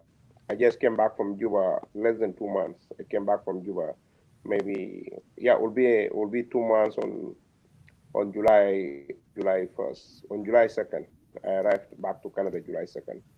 I witnessed all whatever going on in Juba. I was in Juba from February up to May 1st. I left Juba. I came back to my family. Now, there's some clarification I want to make it to Deng. Deng is from Northern Bahr Ghazal. Is him aware there was a governor in Northern Bahr Ghazal and was not 40 years old? This is homework for him. He can see who became a governor after Quilagwer. How old was the guy? And this is a question for him. Now, the main issue is, let's focus for the 8 governors who have been appointed. We are at a time of peace. Let us stop finger pointing. Let's wish them to work for the benefit of our country. We suffer a lot. People, I think, Madit, I don't know, maybe Brother Deng, maybe you're my junior Redamer. I'm from Redamer from Mormor. I went to Cuba in 1985 through SPLA. So we of SPLA. And I went back to South Sudan in 2006 after the peace agreement. I decided to move from Canada, going back to South Sudan, so we can help to rebuild our country, or we can help to build our country, because nothing was there. South Sudan was a jungle for the Arab, was a jungle for the North. But sometimes why we don't talk in the media, because sometimes we feel ashamed when we see our brother insulting themselves. And we think we behave like we are the most intellectual South Sudanese. So what I need, if we came to the West, we have a chance to come to the West, educate ourselves. Let's behave as a mature people, and let's look at ourselves as a nation, not as a tribe. Because what will not make sense to look at you as a Dinka, you look at me as an Anuak, and the other guy look at the other guy as a Nuer. Let's look at ourselves as a nation, so we can build and create a nation called South Sudan. And when I can differ with Madit, I can differ with them. But I don't have to insult him. I don't have to label him. I would just say, then, okay, maybe you're right here, but I think we'll be better in this way. And this is the way I want to put it to other people. Another thing also, I just want the issue of Anuak. I by myself, I've been, when they created the administration of Bibor, I've been a minister there for 3 years until I decided to live by myself. I was a minister in Boma State. I was a medical, I was a part for referendum. I as an individual, I'm benefiting as an individual, but my tribe is being left behind. It's not because we don't have intellectuals. We have a number of intellectuals. And I think the history of South Sudan have to be rewrite. Because many people, they just think South Sudan is start from time of SPLA. But people have to understand, South Sudan struggle and South Sudan movement and South Sudan level of education is studied before that, before the independence of Sudan. Many people are not aware, Anyanya 1, the first leader of Anyanya 1 before Joseph Lago is Joseph Oteo. And Joseph Oteo is from Anuak. And they've been called to Israel, two of them. When Lago went to Israel, was called with Joseph Oteo. Lago was a colonel in charge of Equatoria, not in charge of all South Sudan. And Oteo was a colonel, was in charge of Upper Nile. And if people understand the history of the five Paul, this in Jonglei, those are the people who are leading Jonglei. Until Joseph Oteo was killed in 1970 before the agreement. Secondly, the issue of education, people think there are no minority educated. If you go to South Sudan, they say there are only 3 people who speak English. One of them, you ask the seniors, the one people who have education in South Sudan, who are Philip Obama, Alerma Perdit, another guy from Lake State, I don't remember the name. Those are people who consider they speak English in South Sudan. Because the time of Rwanda is the first people to study literature. That's why they say there were people who speak English very well. Philip Obama was a representative of Anyanya 1 in UK after he finishes studying his literature in Lebanon. People have to dig in those things.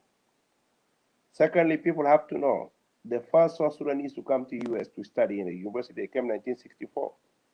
The first South Sudanese to come to study in the university, there was 12. There was first of all 7, and then John Garang came with another 5 people. Can people mention from the 12 how many Anuak are there? Did anyone talk about it? One of them, Professor Paul Nade, and the other one is my own dad, Simon Modi Dungo. Those are, and from where I remember our uncle Michael, Uncle Michael. So, and we have Uncle, he passed away sometime, he was here in Canada. Those are people who came to US first and they study. And they went back to South Sudan. The famous Rumbek High School, when people went back home, people should ask, who tried to rebuild the Rumbek High School? Oh, there's someone who have volunteers. One of them, my dad, he volunteers. And this is history people don't know. Not because I'm talking here because I want to bring my people up, but it's something in the law.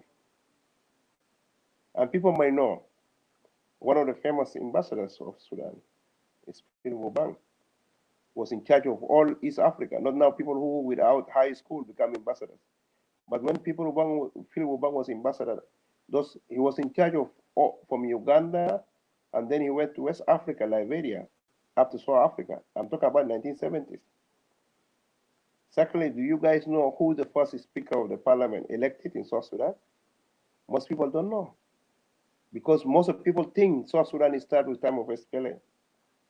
And this is something to be dig time of Abel Alier. And this is your homework. Maybe maybe the list was a Jack Deng Chonko, and they can tell you who the first speaker of South Sudan elected. So sometimes we have to research if we want to build a nation, not following individuals. Building a nation is mean who become. If we go for part of SPLA, many people who went to Itang, they might know who first people who started running Itang. The refugees came. After Dr. Amon, people came. After Dr. Amon, Samuel Mori was there. Nobody would mention. When you come, you mention Taban to there. Before Taban, there are people who rule Itang. There are people who organize Itang. So there are things sometimes we need to research before we come to bring anyone in the platform to talk. And it's good sometimes also to visit home. Don't, if you're educated or intellectuals, don't say I hear. When you say I hear, will affect your show, will affect your view. I know you guys are doing tremendous jobs. You guys are dedicating yourself because we want to educate our people. We want to learn things in the right way. But sometimes we have to put the right things. Because at the level we are, is not to be told what to do or to say, I hear it. We have a capacity to do things according to our level of education. We have a capacity to do things according to the exposure we have in the West. And we have to address the issue in the form we cannot hurt other people. Because I like to listen to the show. I never want to put my input, but I was hurt by some. I'm not disrespecting them. Maybe I don't know if he's a medical doctor or doctor in philosophy, but saying you guys in Newark should come to the system. Do you know who is doing the curriculum for education in South Sudan?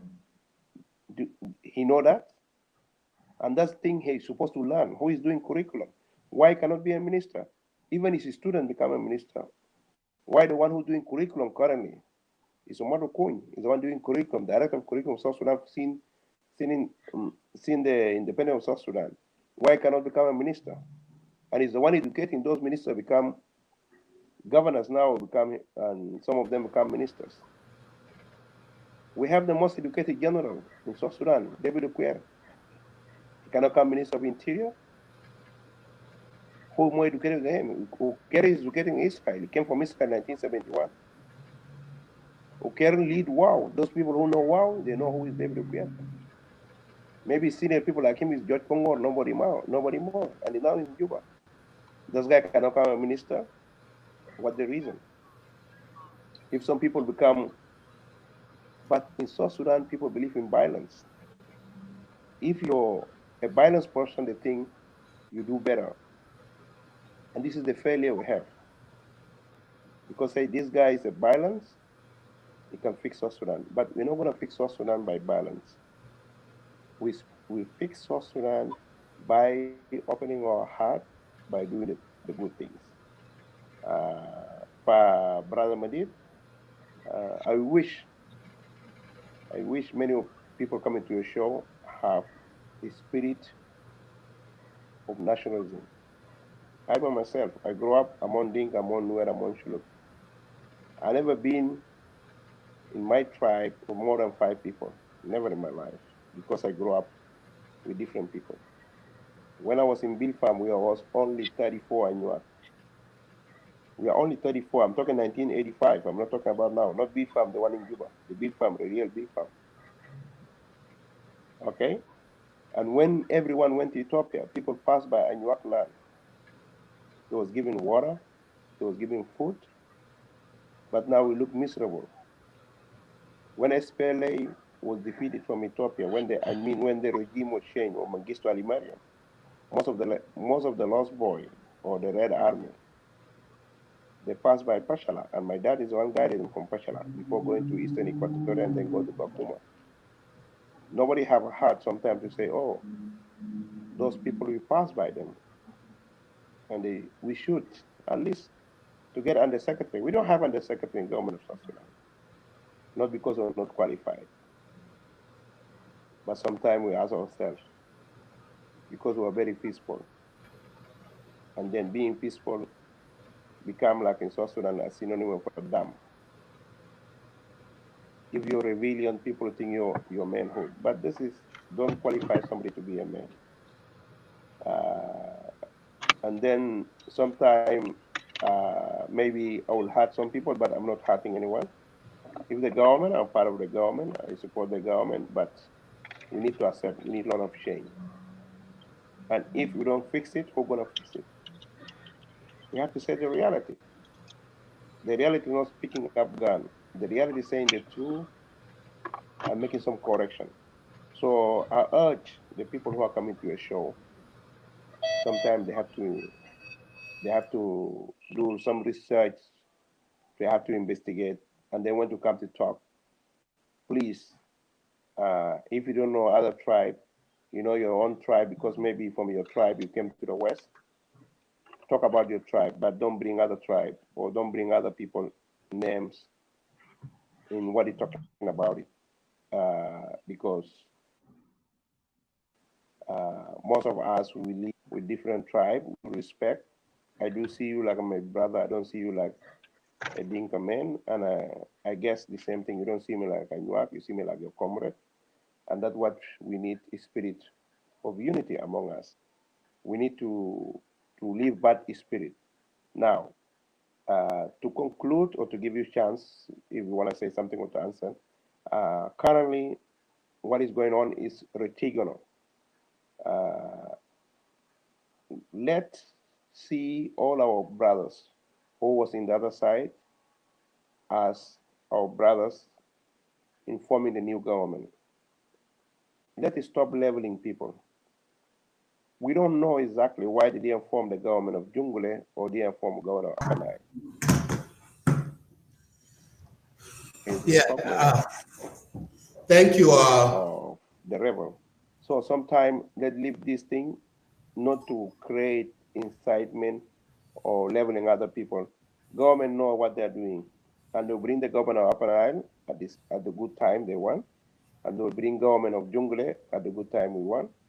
And I think Brother Deng said before, the issue is not bringing somebody for SEC to represent, bringing somebody who is qualified, somebody who can bring people of Jonglei, somebody who can bring peace between Anua, Dinka, Nuer, Kashibo, J, Murle, somebody who can bring those people together. That's what we need. We don't need somebody to be appointed as a governor and be in the office and don't know what to do. I was in Juba when they appointed the government. It was really a very big disappointment. It was really a very big disappointment because some ministries appoint people who even cannot write us. I can say they cannot write their name. And this is a shame for us. Country with many people educated will be led by dumb ministers. I'm being honest. I was really disappointed to see some ministers, even they cannot express themselves. If you cannot express yourself, so what the heck are you going to do in the ministry? You're not going to do anything. And I'm telling you, what we need the best for our country. And let us speak with respect. We don't have to insult anyone or government or rebel. Let's put our point of view in a respectable manner. And Madid, I'll thank you, but I want to say a lot of things to Brother Dr. Deng. Maybe you're gonna meet another show, but I want people you invite always to go to do research first before coming and living other tribe, because I don't know when he graduate, maybe 10 years or less than 10 years, but there are many Anuak who have their own degree from US, from whatever it is, or from Sudan or from Khartoum University for more than 50 years, and now they're in South Sudan. But they've been looked at down. And I don't blame them.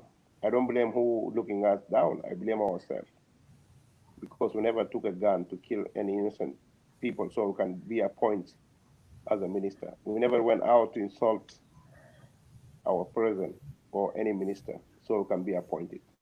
But if you go around to Nairobi or you go to Kampala and start insulting, tomorrow they'll send a helicopter to bring you to Juba and appoint you a minister. And this is not the right way. We are not there for position. We are there to get a nation that we call a nation. If you're Bari, you're Dinka, you're Nuer, you're Shuluk, you're Mundari, you're Mudle. But if you're a good leader, you are a leader. Leader is a leader, no tribe called leader. Leadership is a skill people will gain with experience. Is it something, is a dawn you get, is a respect you get from people, not from your tribe. You're there to represent South Sudan. So I'm really very happy for you, Brother Madit, and your colleague Kenny and the other guy. I think you guys are doing tremendous job. Although I think sometimes people will pinch you, but I know you don't feel the pinch because when they say BBC, BBC is not for, it's British broadcasting. Yeah. And why I cannot say, but British broadcasting is talking all over the world. When they talk about, they talk to Scotland, they talk to Ireland, they talk to US, they talk about Africa. And why, when you say Lake State, it doesn't mean you're talking about people of Lake alone. You talk about South Sudan. So I want to encourage you. Sometimes people have some issues with understanding. When you put your name Lake State, it doesn't mean you only focus in Lake State. You focus about South Sudan. You focus about the well-being of South Sudan. You focus about the diaspora. And rather we start fighting, insulting ourselves in the Facebook. If you don't have a knowledge, you don't want to go back home, you can do some charity here in North America or in Europe or in Australia to help our suffering people. We have breakdown family, we have issue of homeless, we have issue of alcoholism. So you can contribute in helping our people in different ways. But thank you, Brother Madid. Thank you, Brother Ben. I think maybe a little bit late, some people left. So I'll give you the floor if you have any question or have any comment. Yeah, thank you. Go ahead, Dan. Yes. You raise your hand. Go ahead. Yes, thank you, Brother Okeng. Mod, that's how you say your last name, right, Mod? Because Mori. Mori, okay. I just want to say few things about what you mentioned about Dr. Ding Ding. You know what, like you said, you've been with the SPLM, SPLA for a long time, almost all entire life, even though you are not present in the country, and you still believe in the ideology, you are still a part of them.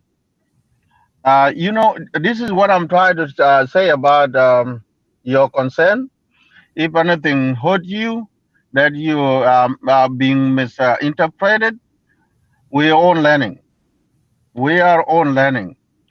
And I would suggest, since you know better, you can teach somebody how to learn the history. To learn our history is better for you to keep up. Now, I learned some from you that I did not know. And we have to do the same thing exact what we do. What Dr. Deng said about Anuak, yes, you know what, the communities there are, we talk about 64 tribes in South Sudan. And if you give me a test now to mention those 64 tribes in South Sudan, I may not reach 10. To be honest, I may not reach 10. It's because those tribes that become hostile are more popular. Even though you can see Anuak, there's no difference between Anuak and Murle that are in the same administrative area. And you can hear people talking about Murle every day. People talk about Murle every day is because they came up to be hostile tribe within the geographical geographical of Jonglei, I mean Upper Nile, Greater Upper Nile, how we can call it. It's not because they are more intellectual than Anuak. Yes, Anuak, they become honest and they try to follow the system, try to go through how the system works. But those who have become more popular in the country, and you can see example myself. I'm from Dinka, in Jonglei. So Dinka now, when you go to another show tonight, you can go and see maybe 20 to 5, 20 to 10 or 30 live video about Dinka, made by other tribe that bring other tribe up to be well known. And the other tribe, they working in South Sudan, they are making South Sudan better. And nobody bring them up because they are not the troublemakers. So this is my advice. Since you are well informed and you know better, uh, I would say just let it go. It's not sometime somebody doesn't know that history, it become offensive to you. But if you take a chance and teach him, and I know I seen Dr. Deng has been talking for a little while, so it's maybe he just graduated or something like that, because all of us who came to United States, the only people that been here have been here 19 years, and it's going to be 20 years. So most of us that have a PhDs now, they maybe graduated, they have 3 or 4 years from the time that they graduated. So, and there we are still learning, then can understand you, and he will, or sometime apologize, and he may learn from you. And myself, we can be a friend, and I can learn from you to know what actually part of the history of South Sudan you know. I don't have to be to know to contact one of the Dinka to tell me about the South Sudan. No, I have to be connected to somebody who knows the history, can tell me something that I don't really know.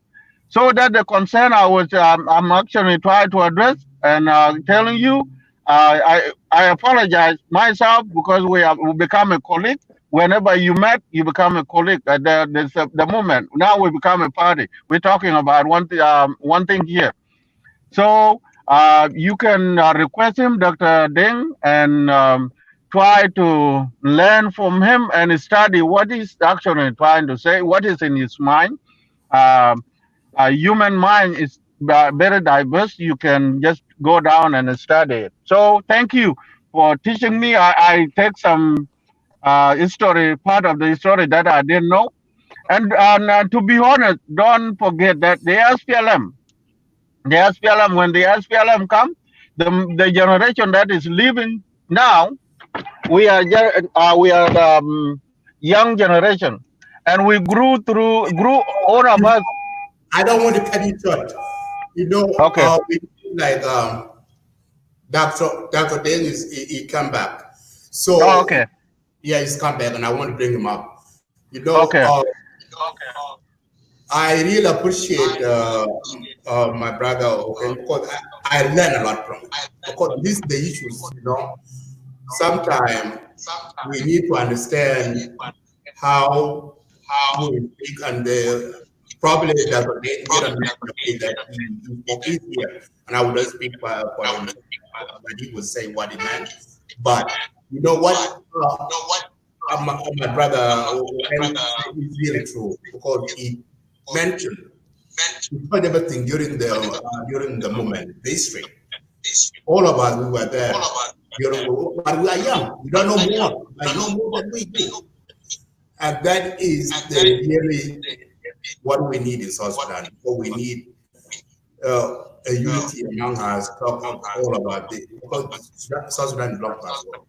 And he made a good point when he said that Lake State Media is called Lake State Media, but like BBC, he made the news for worldwide.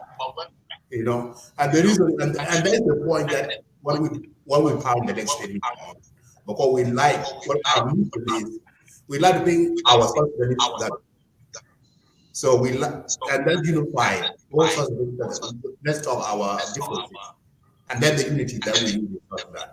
And I really appreciate that brother who came to our show, and this is how we can address our issues and solve them. because we know that what going on in South Sudan is our people are suffering across the board. But we South Sudanese diaspora, we are here to see if there's something is not right going on. We have to press it, and we need, as you mentioned before, we here, we should go back home. We are the one who will bring change to the people.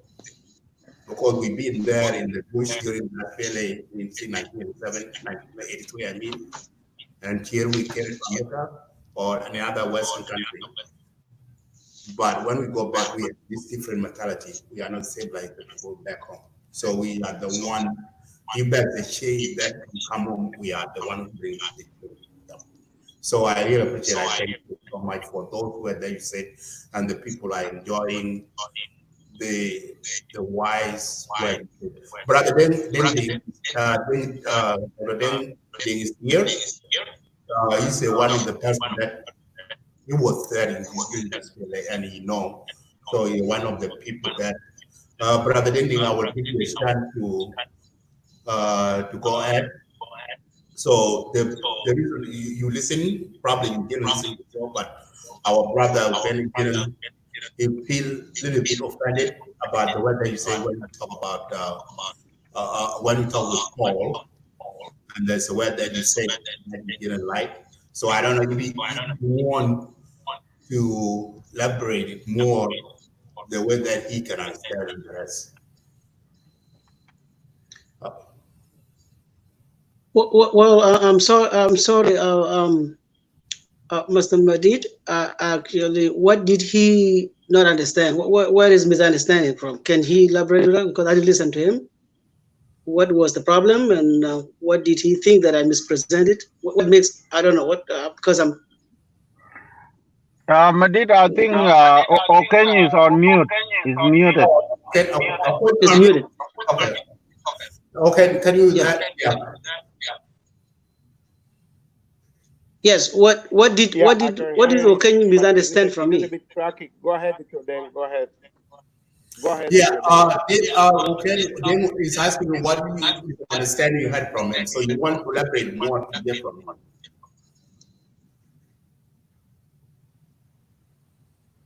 It's cracking. Can you hear me properly? Yes. I can't hear Dr. Dan properly. No, I'm not speaking. I'm waiting for you. What did you misunderstand from me? Oh yeah, I can hear you now. Okay. What I was saying, can you hear me now? Yeah, go ahead. Okay. So then what I'm saying, when Ochala spoke, you came after him. You brought a point there which really is not, for me, I understood it's not a correct point, because you're saying for you guys to be to have a minister or to have a governor, you guys should start from deputy and go on, and then you can go to the system. That's why I'm saying your expression is incorrect, because the issue is not people come to the system, no people to get education, no people to get experience. I was telling you we have a lot of experience. I just wanted to bring to your attention. At the time at the time of Anyanya 1, Upper Nile was led by an Anuak guy. It's called Paul Lutero. You can look for the Book of Lago. The Book of Lago, when they was invited to Israel. These the only two was invited to Israel. These the only two sources was invited to Israel in 1969 or 1970, when Israel called them and they want to help the Anyanya want to struggle against the government of Nimeri. That time Nimeri already became a president in Nimeri became president in May 1969. That's why I say sometimes it's good to understand the root cause of South Sudan and to understand who was leading the South Sudan. So the Anyanya one, most of the leaders was leading by Anuak. Secondly, the foundation of Anyanya one was done in Ethiopia, in region of Gambela, and this is Anuak territory. So somebody to come from Bahr or somebody to come from Upper Nile to go to Ethiopia have to pass through Anuak land. Where you're going to drink, you're going to drink from Anuak River. Where you're going to eat, you're going to eat from Anuak land. The same thing with SPLA. The first horse SPLA passed through is through Anuak land. And this is the people who went through SPLA, they know that. And in the SPLA, there was a cadres from Anuak. And they already contribute, even some of them give their life. Even an intellectual out there, Poranare, late Poranare, late Ambassador Filubang, my own dad, Simon Mori Dumu, late Commander Gilo, who was killed for Pashala, in the war of Pashala, the son of King Agada. And if you guys watch the videos, was put about the raising of flag of SPLA, the first place SPLA raised the flag when John Garang went in the 90s was Pashala. And King Agada blessed it, the raise of flag, and say this flag will go up. Pashala will never go back in the hand of Arab. This was 94. And Pashala never went back until now, until the independence of South Sudan. So the issue is not Anuak don't have intellectuals. There are a very big number of intellectuals. I give an example. The current director of curriculum since 2005, who doing the curriculum for South Sudan education, is Anuak. And the people he taught in the school, in primary, in university, whatever, those guys become minister and commanders. Why he stick there for the last 15, 20 years? And he's the one forming. And he's the first graduate of the people of University of Juba, because he's the first batch of University of Juba. And we have people who graduate, now they're working like director in accounting, whatever it is, in South Sudan. And those people are graduated in 70s and 60s. The same thing I tell you, you're in US. You're supposed to dig better to know the first 12 people came to US to get education in 1965, 1964, 65. The first group who came, there were 7 people. From these 7, there are 2 Anuak. 1 Nuer and 4 Monjang and 3 Monjang, 1 Moindor. Those are people who came to US first. Those are histories you guys have to look about before going back to history of South Sudan. Secondly, you make a comment about the appointment of the governors of Jonglei. Are you aware Northern Bahr Ghazal, after Kwela Gwel, the one who became governor, was 37 years old? Are you aware of that? Secondly, I left diaspora a long time ago. I just came from Juba, almost, just 1 second, I just came from Juba 2 months ago. I came May 2nd. I left Juba May 1st, I arrived to Canada May 2nd. I was in Juba all this time. I did work as a medical doctor for 8 years in South Sudan. I did work as a minister for 3 to 4 years. Okay? I did went even up to Northern Bahr Ghazal. I know almost, I went to Kiir Adam. I'm the one supplying medicine to Kiir Adam in 2007 when people were fighting with the North. So there are many people don't know. There are many things people don't know, but we don't talk because we are not a violent people. But we don't like people to come to the show and then they talk like Puriana tribe. I don't see you as a tribe. I see you as a Deng. I see you as a Dikito Deng. I want you to see me as a Kun. I want you, when you look at South Sudan. I'm going to cut you short here because there's misunderstanding here. Because instead of going on and on, I think you totally misunderstood me. And I want to correct you quickly because I'm going to do other things. Number one, we're not talking about the history of people background here. That's what we're not talking about on the show. So if we had to talk about the background of the people, I would have said a lot more about the young people than you think. So that was why we came here. That's number one. Number two, what I mentioned in my comment, I did not say that there were no intellectual people from the Anuak community. You missed the point totally. What I said Anuak should stand up. They should stand up and talk and represent yourself, okay, to the eye of the level of the national interest. You even mentioned yourself that one of the very intellectual people from Anuak has been a director of curriculum. Okay, so if there is something going on in your community that is affecting the community, then he would be the one to step up and do the same thing. Okay, so I'm not denying that Anuak did not contribute to their movement success. Even I mentioned that the people who saved my life, myself who's talking to you, were Anuak people. Did you hear that when I said that? So sometimes when somebody has attention somewhere, please don't hit up, and mix things the way it is. That's not correct. I was not criticizing Anuak. I was responding to Paul Ochala, what he said about the Anuak being driven out of Okobo. Then I said the problem, and this is the fact, if you deny it, then you don't even know yourself. The problem, the people of Anuak did not step up, okay, and express their view. There is no single day that I see the people of Anuak as intellectual as you claim come to the national TV and expressed what affecting the communities of Anuak. It is my sympathy. I love Anuak area.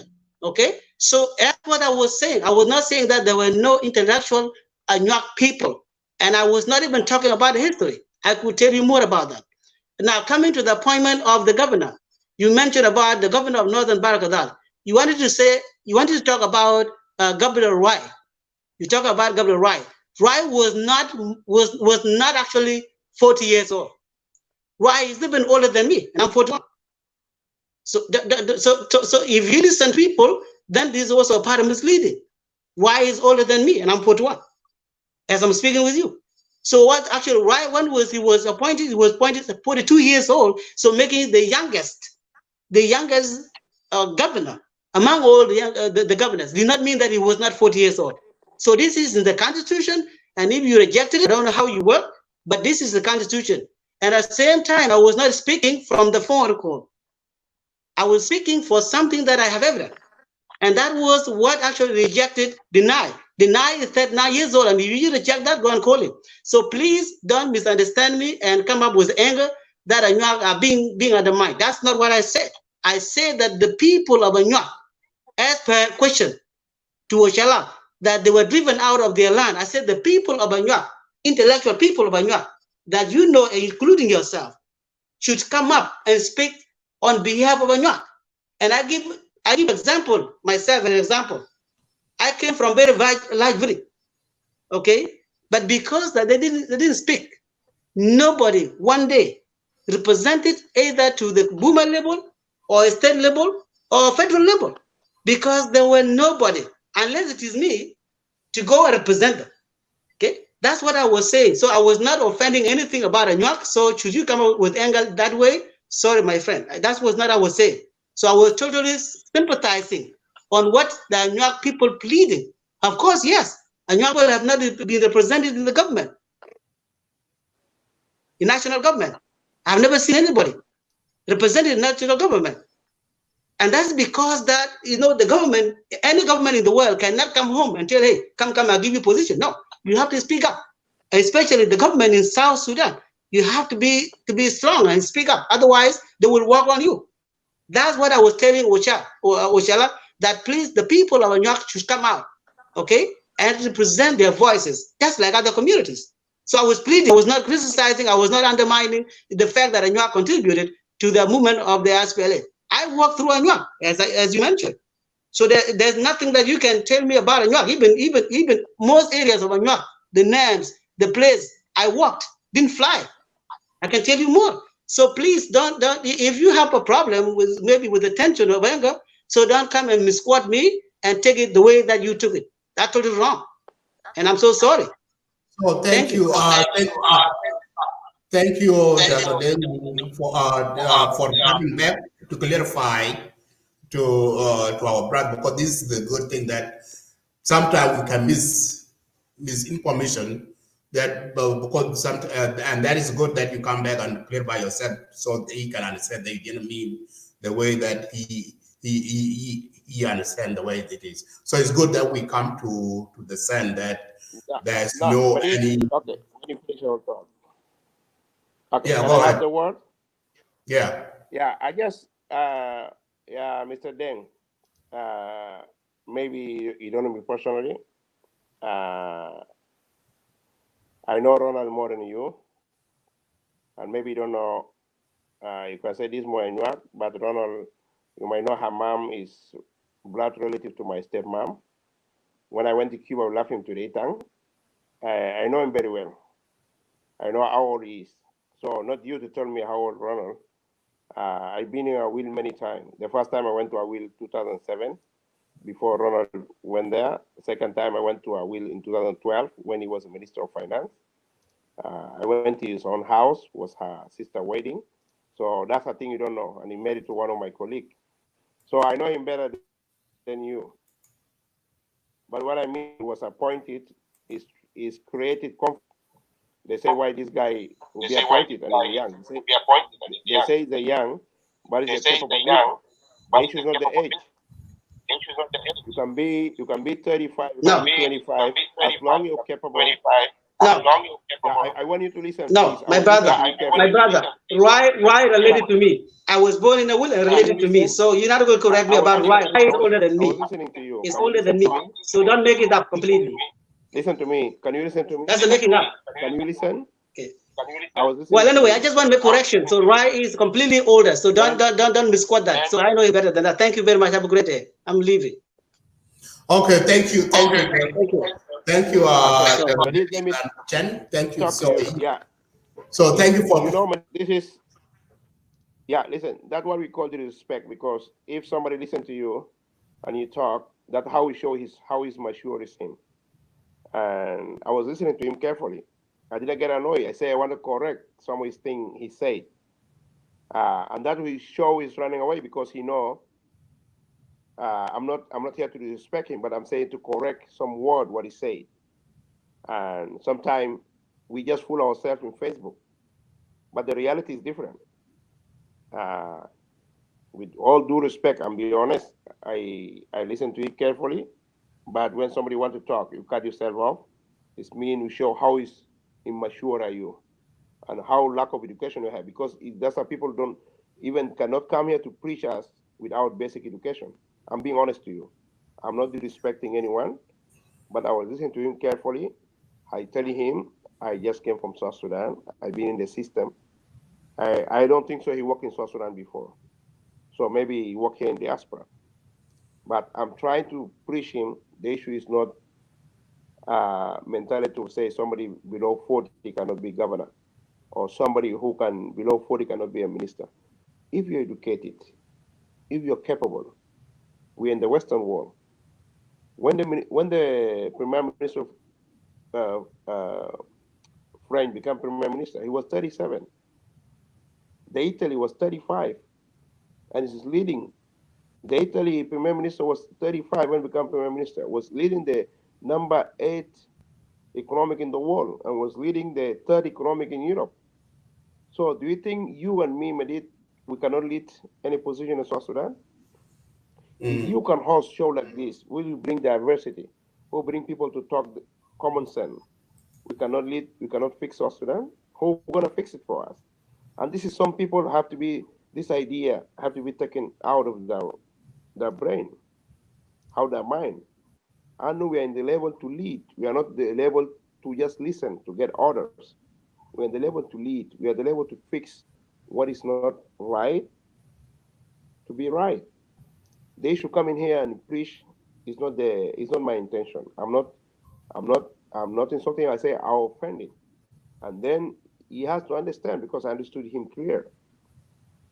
I was saying you and York have to organize. What do you mean you and York have to? Okay. So thank you. Thank you, Brother. I appreciate it. I hope you let us just. Sorry, go ahead. If you, it's good that you guys hear from him, so I don't want to leave you and he leave, so you cannot hear from him. It's good that these things clarified, so we can go. Then can we put your last word so that we can close the show? My time is up, so it's midnight here. So thank you all. Okay, I will see you next time. Thank you so much for coming in, and we will learn a lot from you, because you know more than us, even though we were there, but we were young by then. So it's good sometimes, when people speak, we always miss some word, and that is to correct it, and then let's move on. Let's have a unity on us, forgive one another, apologize to one another. Can you give me 30 seconds? Just go ahead. Advise you next time. Just give me 30 seconds. Just advise you next time, if you bring somebody a guest, if they want to talk, let them talk by their own region or their own tribe, and then leave the other people to talk by themselves. Because I'm sure he don't know anything about Newark, and he not the right person to advise us what to do. Thank you. Thank you. I appreciate it. Before you go, okay, he's gone. Okay, yeah, you know what, brother Madid, I just came back because I dropped off. So what I say here, for my brothers, it's good to have understanding. Sometime we can understand ourselves. We are one people, and we're not going nowhere. Uh, we're still going to be South Sudanese, no matter what. You live in other side of the country, that's fine. My brother, okay, I already say, you know what? We are human being. We cannot go a one way traffic. I already say my apology to you. Whether either then did not accept to apologize back to you, but you can accept my apology because I'm become one of your team. We are cheering together. When you are cheering together, it's better to recognize, to realize somebody um, feeling the way you feel. That's why I apologize. Sometime I know you are our older brother. You can teach us more, and we can teach you more of something that you don't know. That's fine. And my advice is, I am from Jonglei, like I said, and we are in the same area. Is because the government is getting expanded, and that's the reason you guys become a different administration as we speak. But before we've been in the same administration since the creation. My advice, I would say, don't give up. Just take it as another compliment from your brother, and let's keep talking. Let's keep it up because our problem in our area, if we don't speak, like Madid volunteer himself, and we can now we become to know ourselves. If we don't speak up, then our problem will not be solved. And you have a hand over, yeah, you have a hand on it, and I do. I'm from Jonglei, and we have to have a peace. Fighting all the time is not going to solve anything. We will be dying day and night, and there's no end of it. The end of it is to come and sit down and try to put it up. Um, that's what I'm saying. Don't feel offended. Leave it there. That's what I can say. And the reason of South Sudan being in mess is because somebody, if you don't come up to be a hostile person, nobody is going to hear you, even though you know it better. Somebody who is coming with his own anger and try to destroy the country, those are the people being hurt more. The government hear you more and try to put you in a position where you become well known. So, Brother Madid, thank you for hosting us. And we are all South Sudanese. It doesn't matter the name of the television. You can name it Madid, and it can make anybody can talk. It doesn't matter. This is another issue. We fight over the name, and name don't work. You only the person work to promote your name to be known, but your name cannot promote you if you don't do it.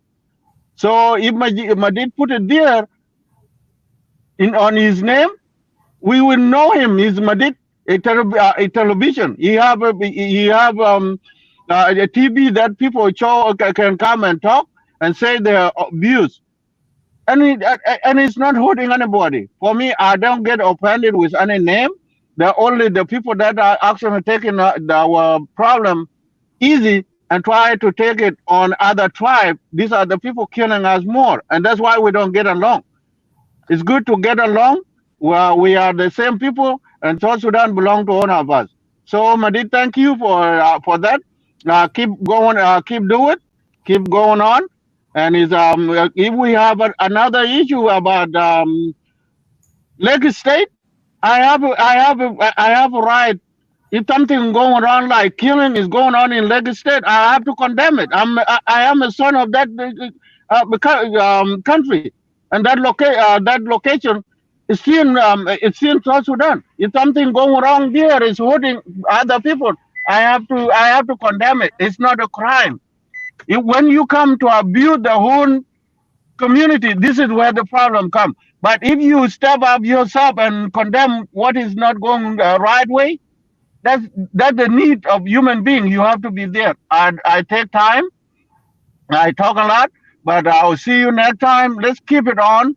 Try to educate ourselves and not to be not to be frustrated. Sometimes. Well, let's keep it low. I salute you, my brother, and we meet again.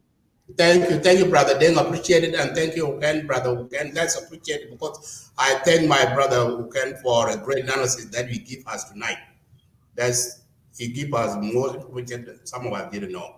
So I appreciate that, and I appreciate you if one of my guests offended you. So sorry for that. That's a part of discussion. Let's take it normal, easy. And next time I will see you again when we have this discussion, another topic. Because this is how the more we interact, and this is what good that you put it, brother Ding. Because the more we discuss interact each other, the more those essentials that we have in ourselves can go away.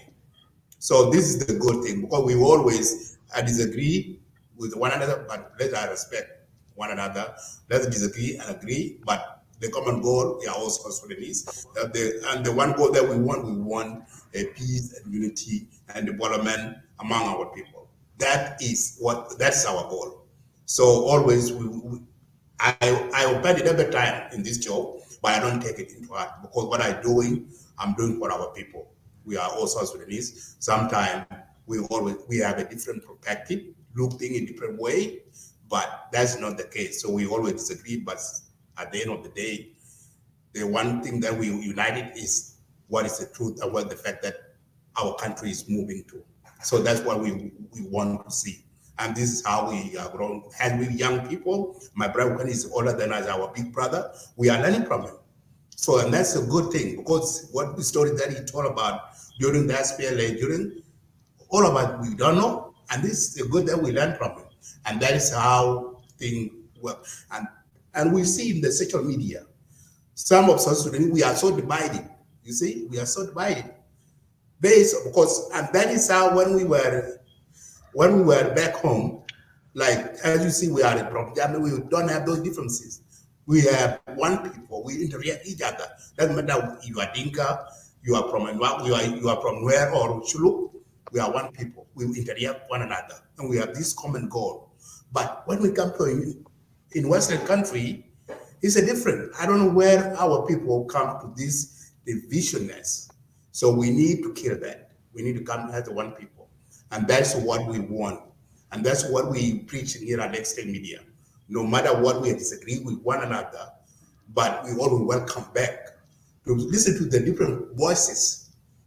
And this is how we feel that we are one people. That's how when we interact like this, we feel that we are one people. So next time when we meet, and then we interact, and that's how I see a lot of South Sudanese when we do a lot of events and you go to the party, to the church, you meet one another, we interact, and that's the same thing. So that culture, our culture, South Sudanese, is fruitful and it's a very offensive. Nobody have that culture that we have. We love one another, and that love, we don't need to let it go. So thank you so much for coming in. I appreciate it. We will talk again more next time. Always, please, when we disagree with one another, somebody offended you, take it easy. Let's forgive one another, apologize, and then move on. And this is what we change our country. I appreciate it, my brother Okwen and Ding.